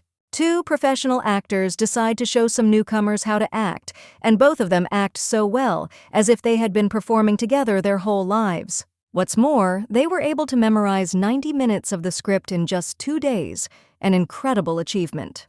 And Katarina, in the image of Pinocchio, even without makeup, just by acting, looks like a boy. The main character cannot believe that Oscar kicked out such talented actors from his theater. When those present notice her presence, Melena approaches Katarina and praises her acting, adding that she has room to grow. She needs to be more like a doll. And she almost brings old Anthony to tears by throwing herself into his arms and telling him that it is too early for him to leave the stage. Everyone is happy, only Loshe watches everything from the side with sadness. Sometime later, the rehearsal comes to an end. Everyone leaves. Melena, although tired, is glad that everything went much better than she expected. Suddenly, the bodyguard picks her up without asking. Loshe tells the lady that he will carry it home to her in his arms, since she has developed blisters from spending the entire rehearsal on her feet. Arriving home, the young man washes the girl's feet in the bath while she sits on the sofa. With a serious expression on his face, Loshe asks her not to hide her pain from him. She assures him that her chafed feet don't hurt at all, but immediately gasps when he touches her feet. Looking at her bodyguard, the main character notices that he is not at all the helpless puppy that he seemed to her at first glance. Over the past few days, he has clearly matured. The girl tells Loshe that he may turn out to be a nobleman of higher status than she is, and he should not humiliate himself in front of her like that. But he immediately replies that even if he turns out to be the heir to the throne, being close to Melena and helping her does not seem humiliating to him. Early the next morning, Loshe goes down to the hallway where Dylan meets him. An uninvited guest has arrived at the mansion and demands the countess, but she is still asleep, and the butler does not want to wake her. That uninvited guest turns out to be Oscar Creedwell. The young man is outraged by the rumors that his ex-wife has spread about him and demands that she be brought in immediately. The head butler only bows to the Duke, but asks him to either come later or wait until Melena wakes up since he came without warning. This answer only angers Oscar, for the servant dared to contradict the nobleman. The latter was already raising his hand to strike. But Loshe intercepts his hand and scolds the negligent man that he shouldn't beat people every time he's unhappy with something. The guest is outraged that some bodyguard dares to touch Duke Cridwell, but Loshe calmly replies that he is neither his master nor his lord. Realizing that he will not live to see Melena, Oscar turns to the door, adding that Countess Balthus will answer for such disobedience. Left alone, Dylan sighs. He does not understand how the lady could get involved with such an unpleasant person. After these words, Loshe involuntarily fantasizes about how, if he were Melena's husband, he would carry such a girl in his arms and do everything to make her happy. The servant notices that the bodyguard is daydreaming about something with a blush on his cheeks and tells him about it. The embarrassed Loshe assures him that everything is fine. Meanwhile, the Duke left the Balthus estate beside himself with anger. He threatens the girl and her servants that they will pay for ignoring him. Oscar decides that Dylan should answer in court for his disrespect to him, after which he brutally deals with the bodyguard, thereby causing Melena to suffer excruciatingly. Her ex-husband casts a hateful glance at her estate. The girl does not have much time left to enjoy the carefree life of a count. Meanwhile, the main character lazily stretches in bed. Upon learning that Loshe had driven Oscar away, she laughs, wiping away her tears. But the bodyguard is not so positive. He warns the lady that before leaving he muttered that he would make her pay.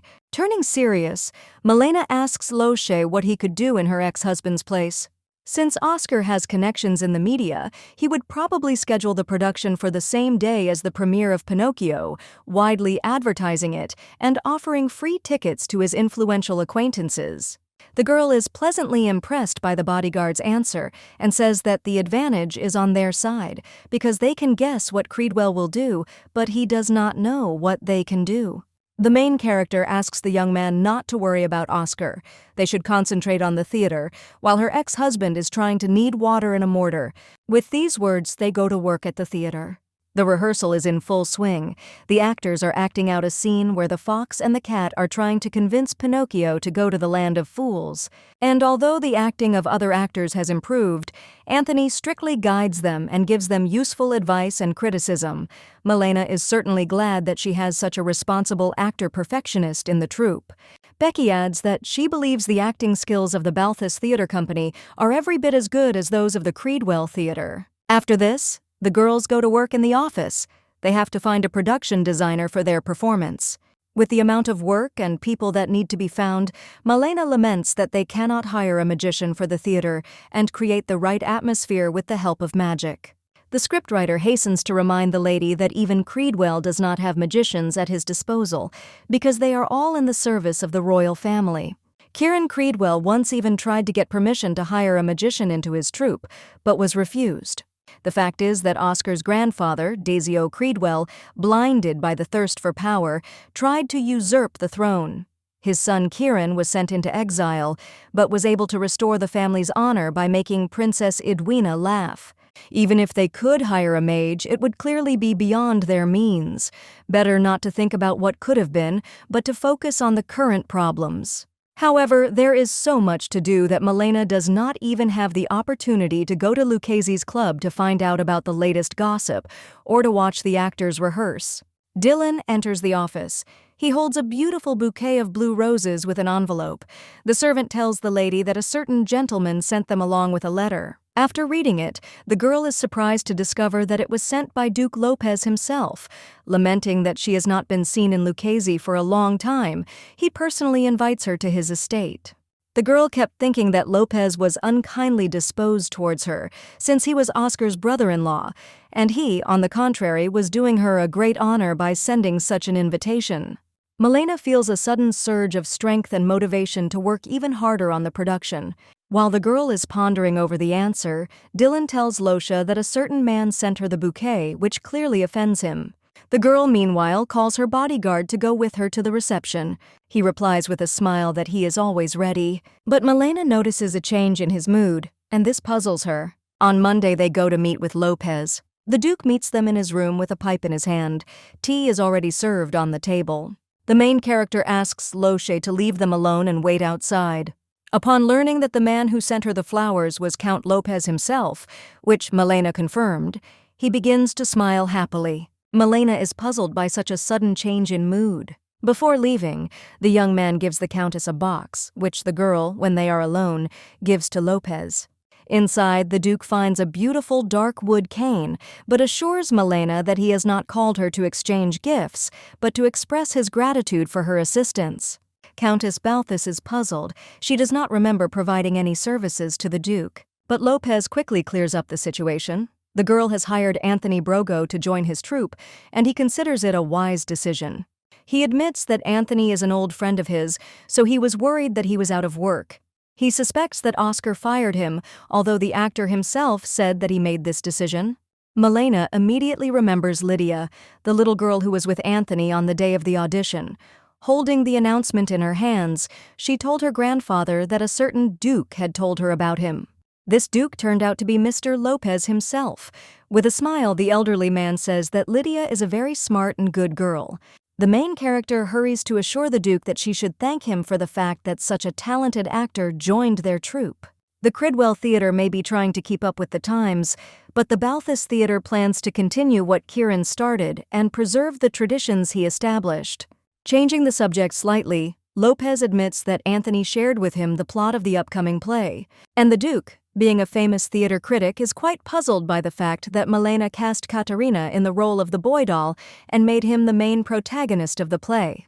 He fears that such a third-rate plot will destroy Balthus's theater, which offends the Countess. She hurries to justify herself by saying that she conceived the play for children and that she should not judge the performance so rudely without having seen it. But Lopez only warns the heroine. There is a reason why no one has ever managed to pull off such an idea. But the girl is inspired by the Duke's attention and asks him to wait for the finished result. Returning home, the Countess collapsed on the sofa.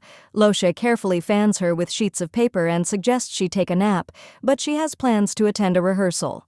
Interrupting her monologues about Katarina's acting, the young man tells her that she is too preoccupied with work and should rest.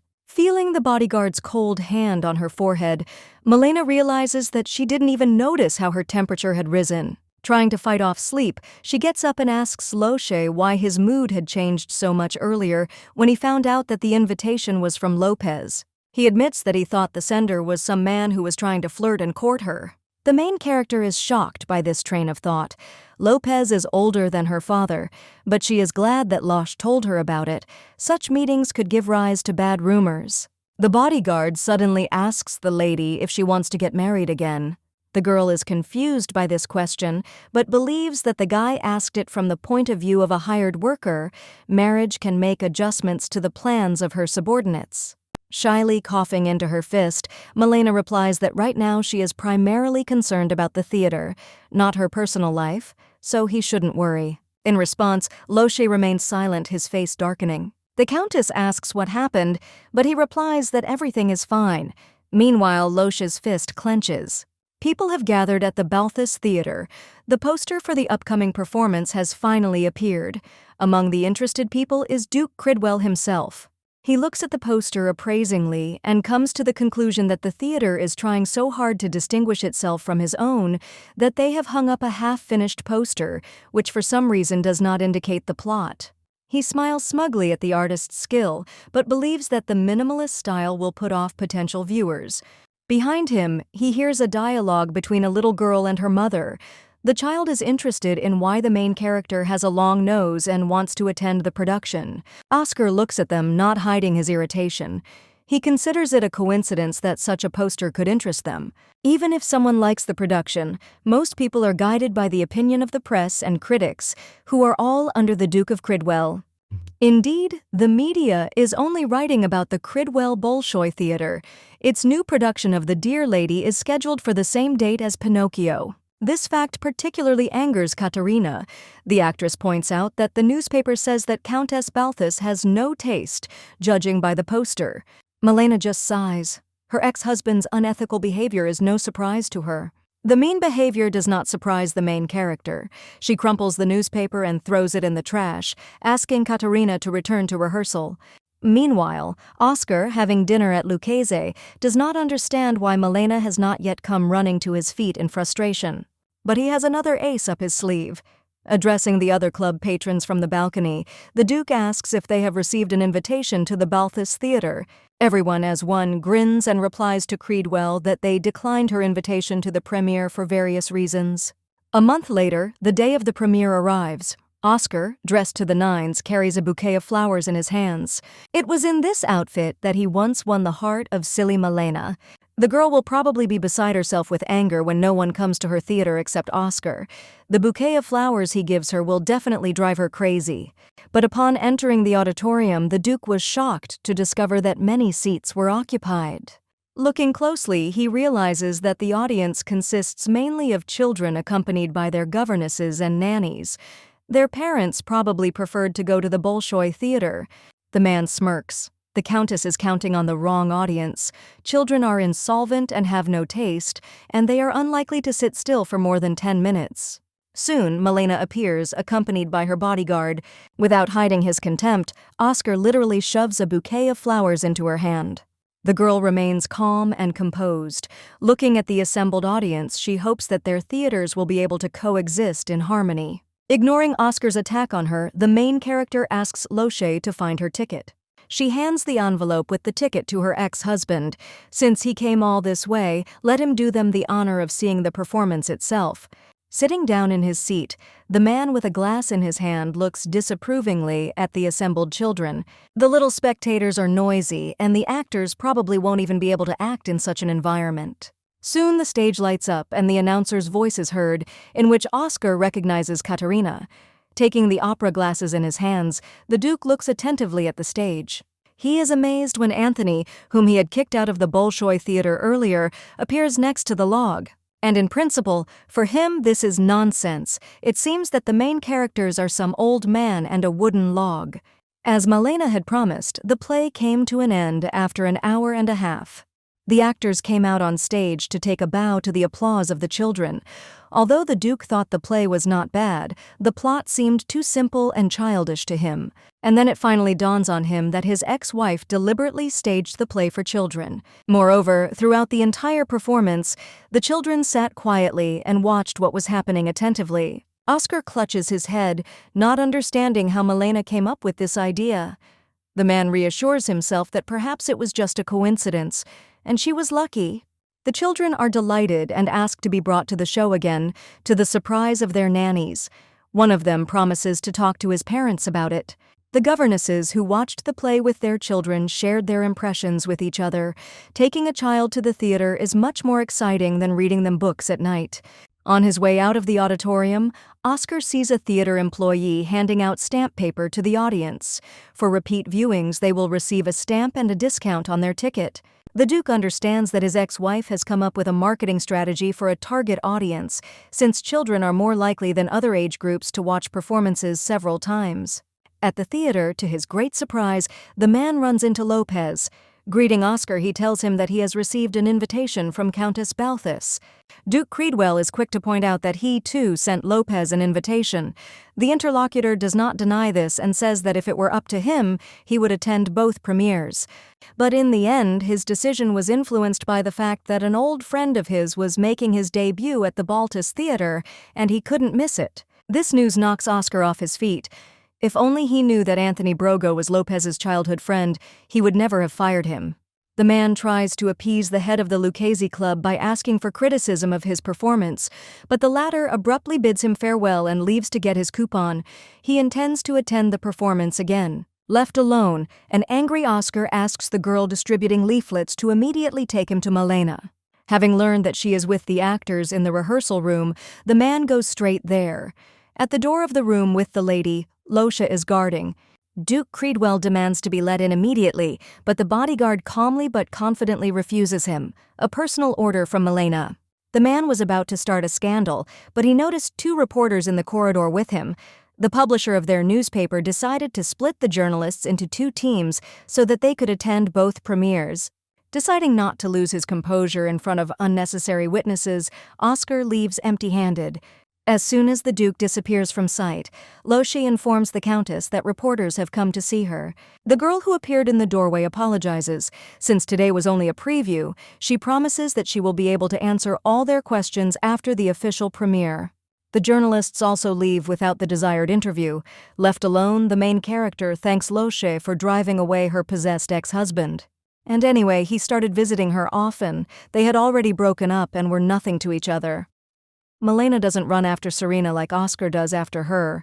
Not wanting to waste time on negativity, the girl returns to the actors. The Countess thanks them for their excellent performance, but asks them not to relax as the premiere is coming up. With these words, Melena hands the troupe vitamin drinks to maintain strength and health. The actors happily thank the Countess for caring for them. Pleased with the morale of her subordinates, the girl is confident that success awaits her. The long-awaited premiere is coming in a week. People are crowding in line before the box office opens. The girl hopes for a full house and that there will be enough tickets for everyone who wants them. Suddenly, aggression begins to mount in the queue. People accuse each other of pushing and try to take a place closer to the checkout. Unwilling to tolerate this, the girl orders Captain Rogers, armed with a loudspeaker, to organize the people into a line. With his stern voice, the mercenary immediately attracts people's attention, forbidding them to push and ordering them to stand in a neat, orderly line. Duke Cridwell loved to boast about the crushes and scuffles that broke out near the box office of his theater, but Melena will not tolerate such barbarity because her theater is for children. She orders the captain to maintain order and count the number of people who arrived after the preliminary screening. After this, she leaves with Lopez. The theater is her soul, and to earn money she has her eye on another business. Soon she arrives at the bakery, where she is happily greeted by an older man with a mustache. Wilson was a talented pastry chef, but he was not a very good businessman, and business was going badly. In addition to the ticket office, Melena decided to take up a bakery in search of a source of income. The establishment has a Pinocchio theme, including cookies with the doll's image, chocolate gold coins, and of course, a log cake. The main character ordered the baker to make a cake in a limited quantity so that everyone would want to buy it. According to the plan, along with the stamp, the theater staff will give the children cookies from this bakery. Little visitors will want to see and try other pastries in the bakery, and then regular visitors will follow them. With her arms outstretched, the Countess happily dreams of how, thanks to her business plan, profits will flow to her like a river. That evening, Dylan comes to Melena's office with a report. Ticket sales exceeded all expectations, and the goods sold so well in the bakery that in 2 hours Wilson earned more than he had in the previous year. With a sly grin, the main character can't help but rejoice at how useful her knowledge from her past life was here. She, getting ready to go somewhere, asks Dylan to compile a detailed report. When asked by the butler, Melena replies that she hasn't been to lucazi for a long time, and now is the ideal opportunity to do so. The Countess asks the servant to prepare a carriage for her and says that she will go alone, without Lopez's accompaniment. The obviously embarrassed butler tries to convince Melena that Lopez will be upset to learn that his mistress went to the club without him, since all he does is talk to Dylan about her. However, she only laughs at his affection. Looking at her back, Dylan does not understand how such an intelligent woman cannot notice the obvious sympathy towards her. Arriving in lucazi, the protagonist senses the awkwardness that the other nobles feel in her presence. She senses that they are afraid of Oscar and try to ignore her. The girl, however, catches the warm gaze of Duke Lopez, who looks at her with a smile. The president of the club personally comes down to her and congratulates her on the successful premiere. Melena, in turn, thanks Lopez for his positive feedback about her performance.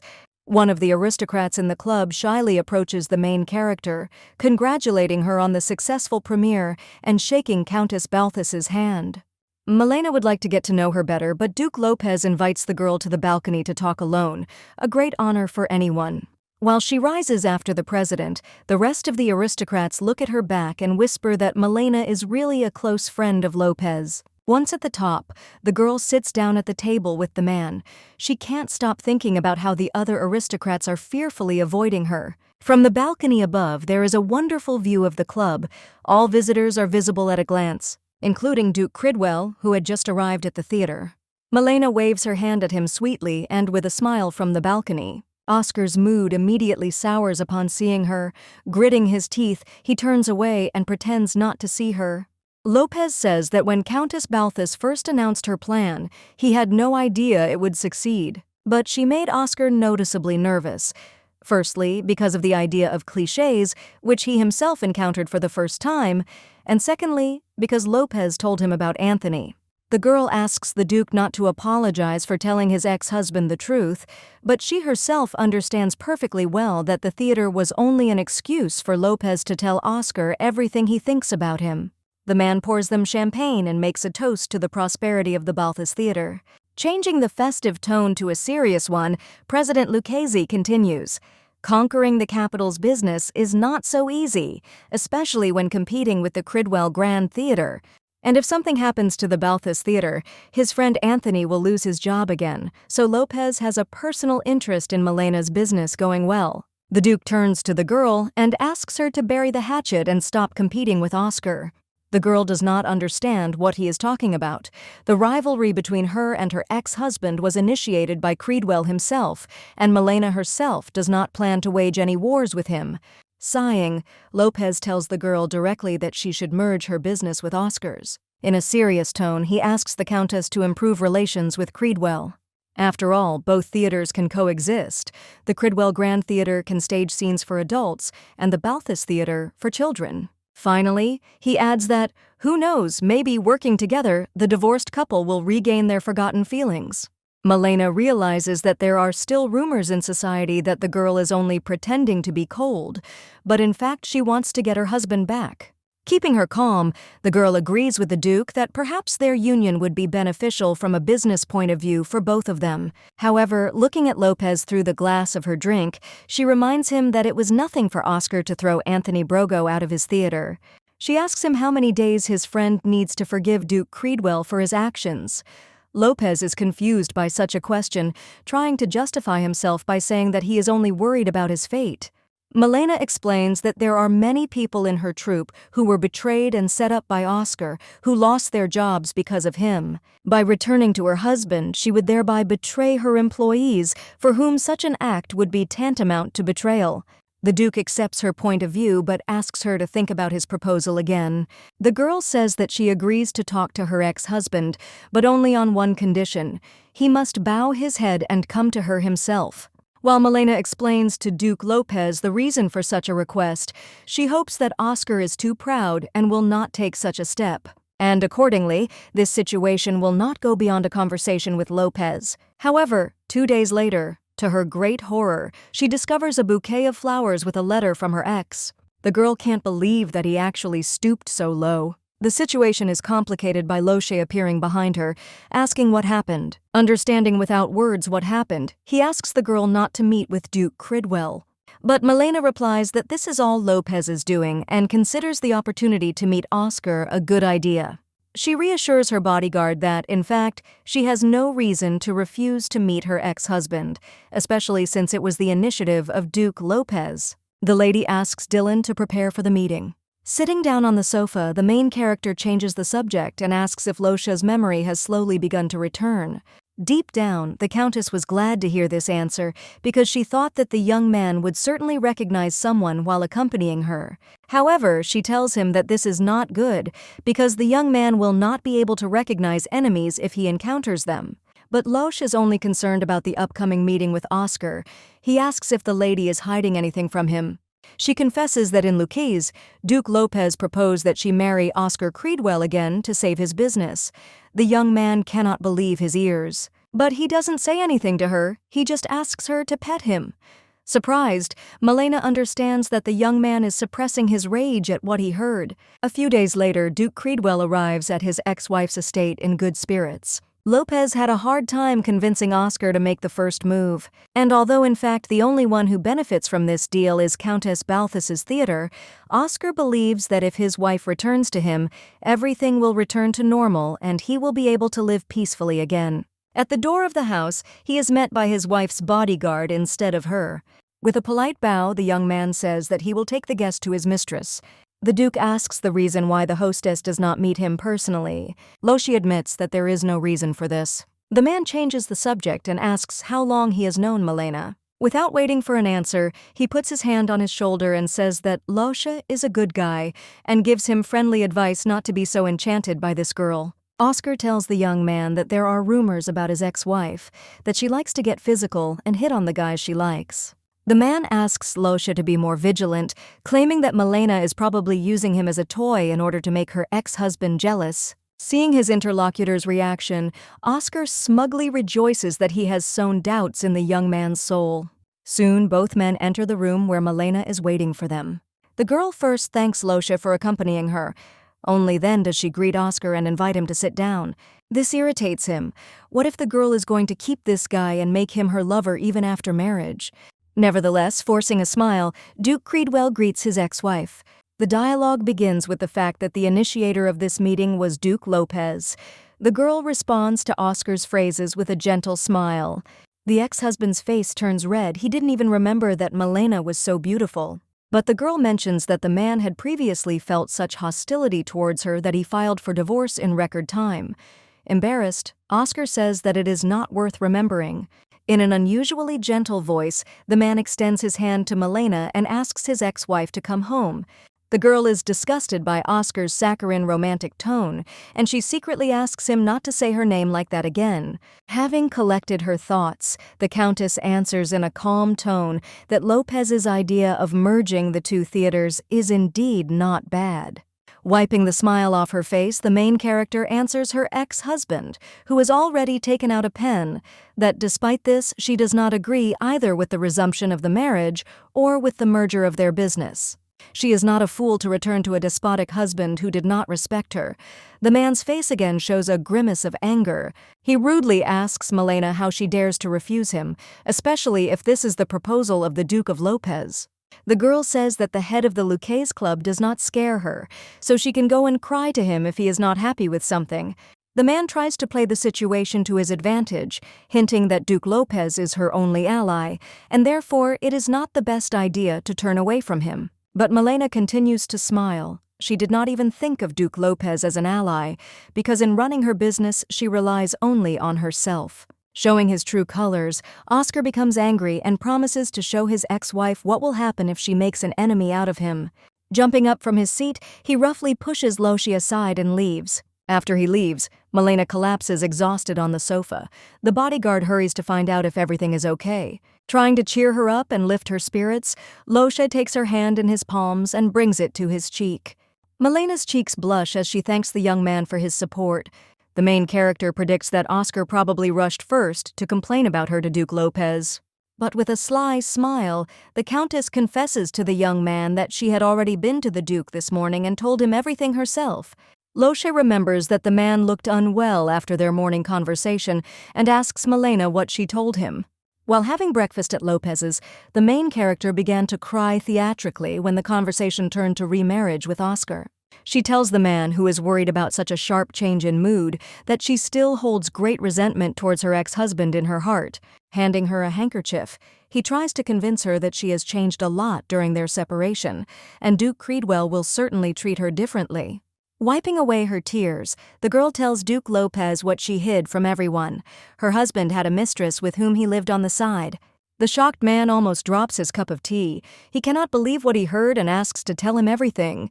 Melena tells her interlocutor that Oscar had been in contact with that girl before, and he probably married her just to make his passion jealous.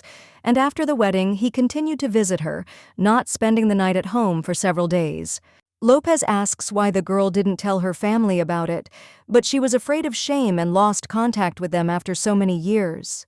The Duke demands to know the name of the woman with whom Duke Creedwell cheated on his wife. She, as is, talks about Serena and names the address where she lives, although she inserts a remark that her mistress has probably already moved to another place. Taking her hand, Duke Lopez thanks Melena for her honesty and for sharing this story with him. Thus, the main character believes that she has emerged victorious from this situation because Duke Lopez will know why she refused to remarry. Meanwhile, the play Pinocchio is receiving devastating reviews from critics, who claim that the play is supposedly harmful for children and generally awful. Reading the newspapers, the Countess cannot help but sigh. Oscar is so predictable in his revenge. She asks Dylan to track ticket sales and make a very small discount on tickets. Otherwise, people will think that she has become desperate because of criticism. She wants to assign a separate task to Loesche, which she cannot assign even to the head butler. He suddenly turns away in embarrassment, hearing that the Countess had prepared a task especially for him. Suddenly, he tells the main character that he is aware of rumors that she likes to have fun with other men. The girl is stunned by this situation because it was the past Melena, which she cannot admit to Loesche. She has no choice but to ask if the young man despises her after these rumors. He answers negatively, but, to the Countess's even greater surprise, asks why she doesn't want to have fun with him. The girl is embarrassed by such a question, but decides to cleverly change the subject by giving Loesche a task. A few days later, the young man secretly brings to her the guest that the lady had asked for. He turns out to be Edward Holmes, a trainee reporter from Eloise Daly's newspaper. Melena apologizes for the secrecy of this reception and thanks the journalist for being able to come to her. The embarrassed young man is sternly watched by Loesche, who is apparently once again jealous of his mistress for the unknown man. Sitting at the coffee table, Edward confesses to Countess Balthus that Duke Creedwell is influencing the media, causing them to distort the truth. The young man openly talks about the scheme with the boxes of cookies in which he hides bribes. He suspects that every single one of his colleagues has been bribed by Oscar. Melena correctly concludes that Mr. Holmes cares about the truth, but he believes that he can do nothing against the system. The girl suggests a scheme in which he can publish his articles and at the same time put Oscar in an awkward position by publishing the truth. Around the same time, Oscar and Duke Lopez are having dinner at Duke Creedwell's mansion. The divorced Duke hands his friend a gift as if nothing had happened, but the latter suddenly refuses. Playing along with him, Oscar suggests asking the servants to take the gift to his carriage, but the man refuses, saying that he is too old for gifts. But Lopez justifies his refusal by saying that his friend Kieran Creedwell has long since died, and Anthony Brogo almost died, being left without a job, so he doesn't need gifts. Realizing where his interlocutor is leading, Oscar decides to try to press on his weak points in order to get a positive review of his theater. He reminds the older man that he has children, and the fact that he is the only one who spoke well of the Balthus Theater may damage his reputation. But Lopez replies that the children are already grown up, and his reputation will suffer more if he changes an article that has already been written. Instead, the interlocutor decides to change the subject and remind Oscar that he has been watching him his entire life, since the moment he was born. Duke Creedwell doesn't understand what this has to do with it. He wonders in his mind why the old man won't just silently accept his gift, as he always does. Without saying anything more, Duke Lopez stands up and announces that it is time for him to go. While getting dressed, he repeats again that he will continue to watch Oscar. Left alone, the man cannot understand what happened and why Duke Lopez no longer shows favor to him. Deciding to take a break, he picks up a fresh copy of the newspaper. To his horror, he finds a large headline in the newspaper reporting on ticket sales for the performance of Pinocchio. Oscar immediately grabs the phone and calls the newspaper office. He asks for Edward Holmes. The journalist who picked up the phone tries to reassure his client that he included criticism of the theater at the end of the article, just as the Duke had requested, and the positive headline was just bait for readers. Realizing that no one will read the entire article, an angry Oscar throws the phone aside. First, Duke Lopez stopped patronizing him. Now the journalists he bribed don't obey his orders. Melena is obviously to blame for all the troubles. Soon he received a call from Eloise Daly, the editor, apologizing for the mistake and promising that the next article would definitely please him. Having finished the conversation, Oscar calls his faithful butler Albert to him, ordering him to urgently contact the editors of all other publishing houses. Meanwhile, a shaking Edward shows devastating articles about the Balthus Theater to Melene. But she is surprisingly calm. Moreover, she tells the journalist that everything is going according to plan. She explains to the bewildered young man that such aggressive criticism of her will cause dissonance among those who liked the play. Moreover, such explicit criticism will arouse public suspicions of media bias. Rumors will begin to circulate that the criticism was ordered by competitors, the Cridwell Bolshoi Theater. Although no one openly speaks out against the Duke, there will still be those who take the chance to criticize him. So, whether you like it or not, rumors about Oscar will start circulating among the aristocrats. A few days later, Melena comes to another reception at Lucazi. She is wearing a stunning dress and provocative sunglasses. She immediately offers the aristocrat who greets her free tickets to her show, boasting about how well the sales are going. Oscar and the Duke of Lopez watch all this from the balcony. Irritated by the appearance of his ex and her impudence, Duke Creedwell asks her to stop this conversation. Trying to grab her hand, she only irritably pulls her hand away and asks why he is ashamed of her behavior. He replies that the play being staged in her theater has a negative effect on children, and instead of apologizing, she is proud of it and buys herself some glasses to show off. Oscar tries to shame her for the fact that because of her, the reputation of all the aristocrats in the capital suffers, and shouting, says that she has no place in the Lucazi Club. The conflict is met by Duke Lopez, who arrives immediately after, dissatisfied with the noise raised. He nags Oscar for forgetting himself. He is not the president of the club, and it is not up to him to decide who is in it. A frightened Duke of Creedwell tries to justify his behavior, realizing that he has incurred the displeasure of a respected aristocrat. Lopez asks Oscar if he really believes that Pinocchio is harmful. The man answers in the affirmative. He asks the main character a similar question, and she does not agree with her ex-husband's opinion. With a hint from the Duke of Lopez, the Countess solemnly invites Oscar to a formal debate to be held in 10 days. With no way back, Oscar reluctantly agrees to the debate. Duke Lopez offers his candidacy as the organizer and proposes to hold the debate in one of the halls of the Grand Theatre of Creedwell. The man visibly perks up when he learns that the debate will be held on his territory and tells Melena that it is not too late for her to back down. But she only tells her ex-husband that she will wait for him in 10 days at the debate. Arriving home, the girl stretches sweetly. All that remains for her is to win. She explains to the bewildered Lopez that she is not afraid to speak to such a large audience. She had agreed in advance with Lopez about the debates and the place where they would be held. She gently strokes the worried young man's cheek, saying that she cannot lose. At this sentimental moment, her nose starts bleeding. The young man kindly scolds Melena for working too hard and not sparing herself, and takes out a handkerchief to wipe her face. Melena laments that she shows her weakness in front of the servants, but admits that she feels safe next to Lopez. Holding a handkerchief stained with blood, the bodyguard decides that he needs to do more than just keep his mistress safe. The next day he comes to the main character and asks her for a day off. The girl is surprised by such an unexpected request, but does not object at all, although in her soul it is hard for her to let the young man go. Lopez's true plan is to find out more about Oscar. It seems strange to him that such a vain man is engaged in the theater business, although he could be a member of the Senate. While studying books in the library, he finds a story about Dizio Creedwell, who tried to usurp the throne and made an attempt on the life of the crown prince. Although the Creedwell family was subject to destruction, by the grace of the prince, he spared the life of 2-year-old Kieran Creedwell and, having deprived him of his status, sent him into exile abroad, where the young man received an education.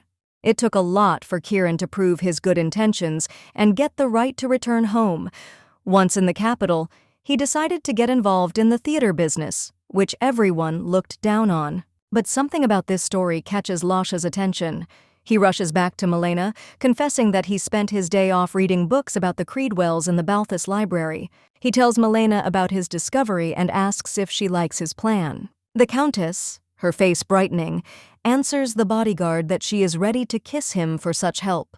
To Lopez's dismay, the phrase about kissing was just a joke. Meanwhile, Katarina learns about the devastating reviews of the play. She is angered that the rest of the troupe is wasting time discussing newspaper articles instead of continuing rehearsals. Coming out into the theater corridor, she meets Nina Ford, who at first pretends not to recognize the former prima donna. The girl looks her over from head to toe and says that the actress looks ridiculous in the Pinocchio costume. Nina laments the sad end to her interlocutor's acting career. Katarina understands that she came to her dressing room on purpose to find her in such a state. But Katarina pulls herself together, remembering Melena's words that she is an actress and appearance is not the most important thing for her. In a calm tone, she answers Nina that, on the contrary, she feels sorry for her. Katarina plays the doll only on stage, but Nina has become a real one, following Oscar Creedwell's every word and having no opinion of her own. Moreover, she earned her place as prima donna not with her talent, but with her pretty face and obedience. These words offend the actress, who in a raised voice answers Katarina that she is the prima donna of the Bolshoi Theater and the girl has no right to speak to her in such a tone. The interlocutor only laughs at her. She only received the status of prima donna when Katarina left the theater, and unlike Nina, she now feels great. The girl says goodbye to Miss Ford and leaves, wishing her to take care of her throat and face. An angry Nina hurries to leave the theater, but on the way out, she hits her face on someone's shoulder. Just as she was about to throw a tantrum at a stranger who crossed her path, the actress realized that she was facing a royal family guard. The girl is intrigued by who they are escorting, when suddenly she sees a woman in a black veil who is moving towards the theater past a row of guards. The same Princess Edwina, who received the fame of the people as the one who never laughs. She is the only sister of the king who has no children of his own. For a time, Kieran's performances at the Bolshoi Theater brought her joy, but it was short-lived. After the man's death, she again became a recluse. At the Balthus Theater, Melena greets her with a low bow. The main character thanks the princess for responding to her request and leads Edwina inside. An elderly woman takes her place in the audience. Countess Balthus brings her a drink, but she does not even react to her or the offered cocktail. Melena is noticeably nervous about her reaction, but is glad that she at least agreed to come to their performance. The idea of inviting the princess to the theater belongs to Losha. He had no doubt that Edwina would respond to Melena's invitation, since there was a person from her past in her troupe. In the library, he found a newspaper article about how Kieran's performance had made Edwina laugh again, and it turned out that the lead role in this production was played by Anthony Brogo. Loshi and Melena hope that seeing Anthony on stage will make Edwina want to meet him and perhaps bring a smile back to her face. The lights in the hall go out, the performance begins. The main character looks at the stage with impatience, standing next to Edwina. All her hopes are placed on the actors. Pinocchio happily embraces Giuseppe on stage to the applause of the children. The performance has come to an end. The princess puts away the opera glasses and asks Melena to relax. When Edwina turns around, tears are streaming down her face, and on the street there is a bitter smile. The woman asks to meet the troupe. The countess leads the guest of honor to the waiting room. Soon, Katarina and Anthony enter the room, accompanied by Loshe. They do not understand why they were urgently called to the countess. Katarina is surprised to see Princess Edwina herself, but Melena invites her and Anthony to join them for tea. Taking the cup in her hands, Edwina says that she received a letter a few days ago. Being a recluse, she wanted to just tear it up and throw it away, but she found out that it was from Anthony, her old friend. The woman was pleased to receive news from a man with whom she had pleasant memories. The next day, she invited him to her estate. She hadn't seen Anthony for 10 years, but his acting remained the same, despite the absence of a big stage and the absence of bright spotlights. But the woman admits that when she saw him, she didn't laugh as before, but cried. Memories of the past of Kieran came flooding back to her, and her tears flowed freely. Afterwards, the princess met with Losha, and he promised her that he would take her back to the times when she laughed. Melena's bodyguard was right. Edwina liked the play. She felt that she could laugh again, even if Kieran was no longer around. The young man hands the princess a handkerchief so that she can wipe away her tears. He tells the princess that even if Kieran is no longer with them, his merits will always remain in history, and when Edwina smiles, it seems as if he is with them again. The woman only begins to cry harder. After coming to her senses, she apologizes for her emotionality and explains to those present that she had a special relationship with Kieran. For the fact that they were able to bring Kieran back to life for a moment, she thanks Melena and her actors and says that she will fulfill any request of the main character. The next day, a newspaper boy runs down the street, loudly announcing the latest news to passers-by. Princess Edwina has appeared in public for the first time in 15 years, visiting the Balthus Theater. People on the streets read and discuss the newspaper article. If the play Pinocchio is supposedly so harmful for children, why did the princess herself watch it? Oscar Creedwell is also among the readers of the new issue. The princess's opinion carries more weight for ordinary people than the opinion of the press. Oscar breaks out in a cold sweat. He fell for Melena's provocation, and everything is heading towards him losing the debate. Having lost control of the situation, Oscar looks for other ways to win over his ex-wife. The day before the debate, crowds storm the ticket office outside the Balthus Theater, trying to get into Pinocchio and the bakery. An agitated Becky Dartnell runs up to Melena, who is watching this from the window. She informs the headmistress that a shop has opened that sells souvenirs based on the production without permission from the Balthus Theater. Melena decides to deal with this personally, and she asks Becky to return to writing the script for the new adaptation. Once in the souvenir shop, Melena looms menacingly over the shaking salesman. But to the merchant's surprise, the main character is more concerned that although the products are interesting, their quality does not match the name of her theater and must undergo the necessary checks. She requires the merchant to bring the products for quality assessment, after which she can issue him a license to sell as an official partner of the theater. Although he will have to pay a small commission for this, the main character is going to organize raids on establishments with unlicensed products, and therefore this shop will have no competitors. Before leaving, the girl says that she is organizing a souvenir shop in the theater itself, so the young man needs to bring samples of goods for sale. When the seller asks if Melena has the right to charge a commission from the seller, she shows him the medal and says that she is acting on behalf of the king himself. Before this, the king actually presented her with a medal for her contribution to the development of theatrical affairs. This is not only a mark of distinction but also a permit. All thanks to Princess Edwina, the sister of the current ruler. Meanwhile, Melena's bodyguard, Locke, is waiting for her outside. Together, the couple goes to the Countess's mansion to prepare for the upcoming debate. On their way, they come across a flower shop. The main character tells the young man that she needs to go there. There, she asks to make a wreath of the most expensive flowers they have, as tall as a human being, and to decorate it with a ribbon with an inscription. The shopworker shows her an example of the tape. Melena happily asks to give her a brush and let her write the inscription herself. Loche watches from the side as the girl with an innocent smile enthusiastically writes something with a brush. Suddenly she smirks, remembering out loud that Oscar never gave her flowers, and then she wants to give him a gift. The resulting wreath proudly bears the inscription, "Duke Cridwell, don't give up." The next day, the main character arrives in good spirits at the Cridwell Grand Theatre, where her debate with Oscar is about to take place. But her way is blocked by the theater's deputy. He apologizes and tells Melena that Duke Cridwell has unexpected business and will not be able to attend the debate. The young man says that the debate will have to be rescheduled for another date, but the girl is not happy with this option. She asks him for permission to speak alone. Duke Lopez, who arrived after Melena, speaks out in support of the Countess. Oscar did not keep his word, but it is not he who finds himself in a disadvantageous position, but his opponent. The visibly nervous deputy says he needs to call the director and get his opinion on the matter. Before he leaves, Melena casually says that Princess Edwina herself is about to arrive, and will he really tell her to leave too? Immediately after these words, the princess's carriage arrives at the theater. The young man tries to object that neither he nor Oscar were informed about such a guest, but the Countess counters that she is not here on an official visit. The debate begins.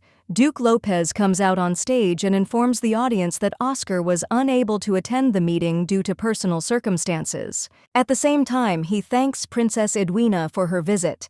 The woman, along with her guards, is indeed present among the spectators. Melena, who came to the podium, promises the audience that despite the absence of her opponent, their presence at this debate will not be in vain. Having prepared well, the main character gives a speech in defense of her production without much difficulty. However, seeing the boredom on the faces of the audience, she decides to end the formalities by announcing that they will be able to read more about her position in Eloise Daily. Suddenly, sheets of paper with a speech thrown into the air burst into flames. The audience gasps in surprise, thinking that a fire has started. The girl quickly calms down the panicking people, saying that the most interesting part is about to begin. The surprised public notices that she is wearing a completely different dress. The Countess tells from the podium that she has secured the support of the king personally because she was able to bring Princess Edwina out of deep depression. Melena proposed a project of cooperation with the Magic Tower, and the king reacted favorably to this initiative. Therefore, the next performance at the Baltus Theatre, called Snow Island, will be staged with the help of magical effects. Therefore, viewers will soon be able to plunge into the world of dreams and fantasies thanks to magic and its troupe of talented actors. The main character finishes her speech to thunderous applause from the audience. Behind the scenes, Loche is already impatiently awaiting her. The one with a blush on his cheek says that today she shines brighter than ever before. Unable to contain her emotions, realizing that Loche is the very person who values her, Melena runs to the young man and hugs him tightly, burying her face in his chest. The Countess sincerely thanks him for his help, because she was able to achieve success only thanks to his idea to invite Princess Edwina. The girl, blushing, tells the young man that she is glad that he is in her life. Loche reciprocates her feelings, promising that he will do everything to make her happy. Looking into her eyes, he asks Melena not to cry, and the girl did not even notice how tears were flowing from her eyes. With a kind smile, Loche invites the Countess to return home. Meanwhile, Oscar drowns his anger in wine. He cannot forgive his ex-wife for taking away the main merit of the Cridwell Theatre, the smile of Princess Edwina. Suddenly from the window, he sees Serena circling at the gates of his estate. Coming out to her, he hears her joyful cry, but the man in response only angrily asks what she is doing here. Instead of answering the question, she asks why her lover reeks of alcohol, but such questions only enrage the Duke even more. The man scolds her for appearing. Serena might be seen by others, and he told her to stay home and keep a low profile. The crying girl explains that she is only worried about him. Oscar has not visited her for a long time. The face of the once lover is filled with disgust. He calls Serena just a commoner who can do nothing for him. He turns to go back to his estate, throwing over his shoulder that it is up to him to decide when they will see each other, and the girl should know her place. Left alone in the middle of the night street, Serena begins to cry bitterly. The once bright image of Duke Cridwell is now fading under the influence of vanity, and the butterfly Melena, freed from the cocoon, rushes towards a bright life.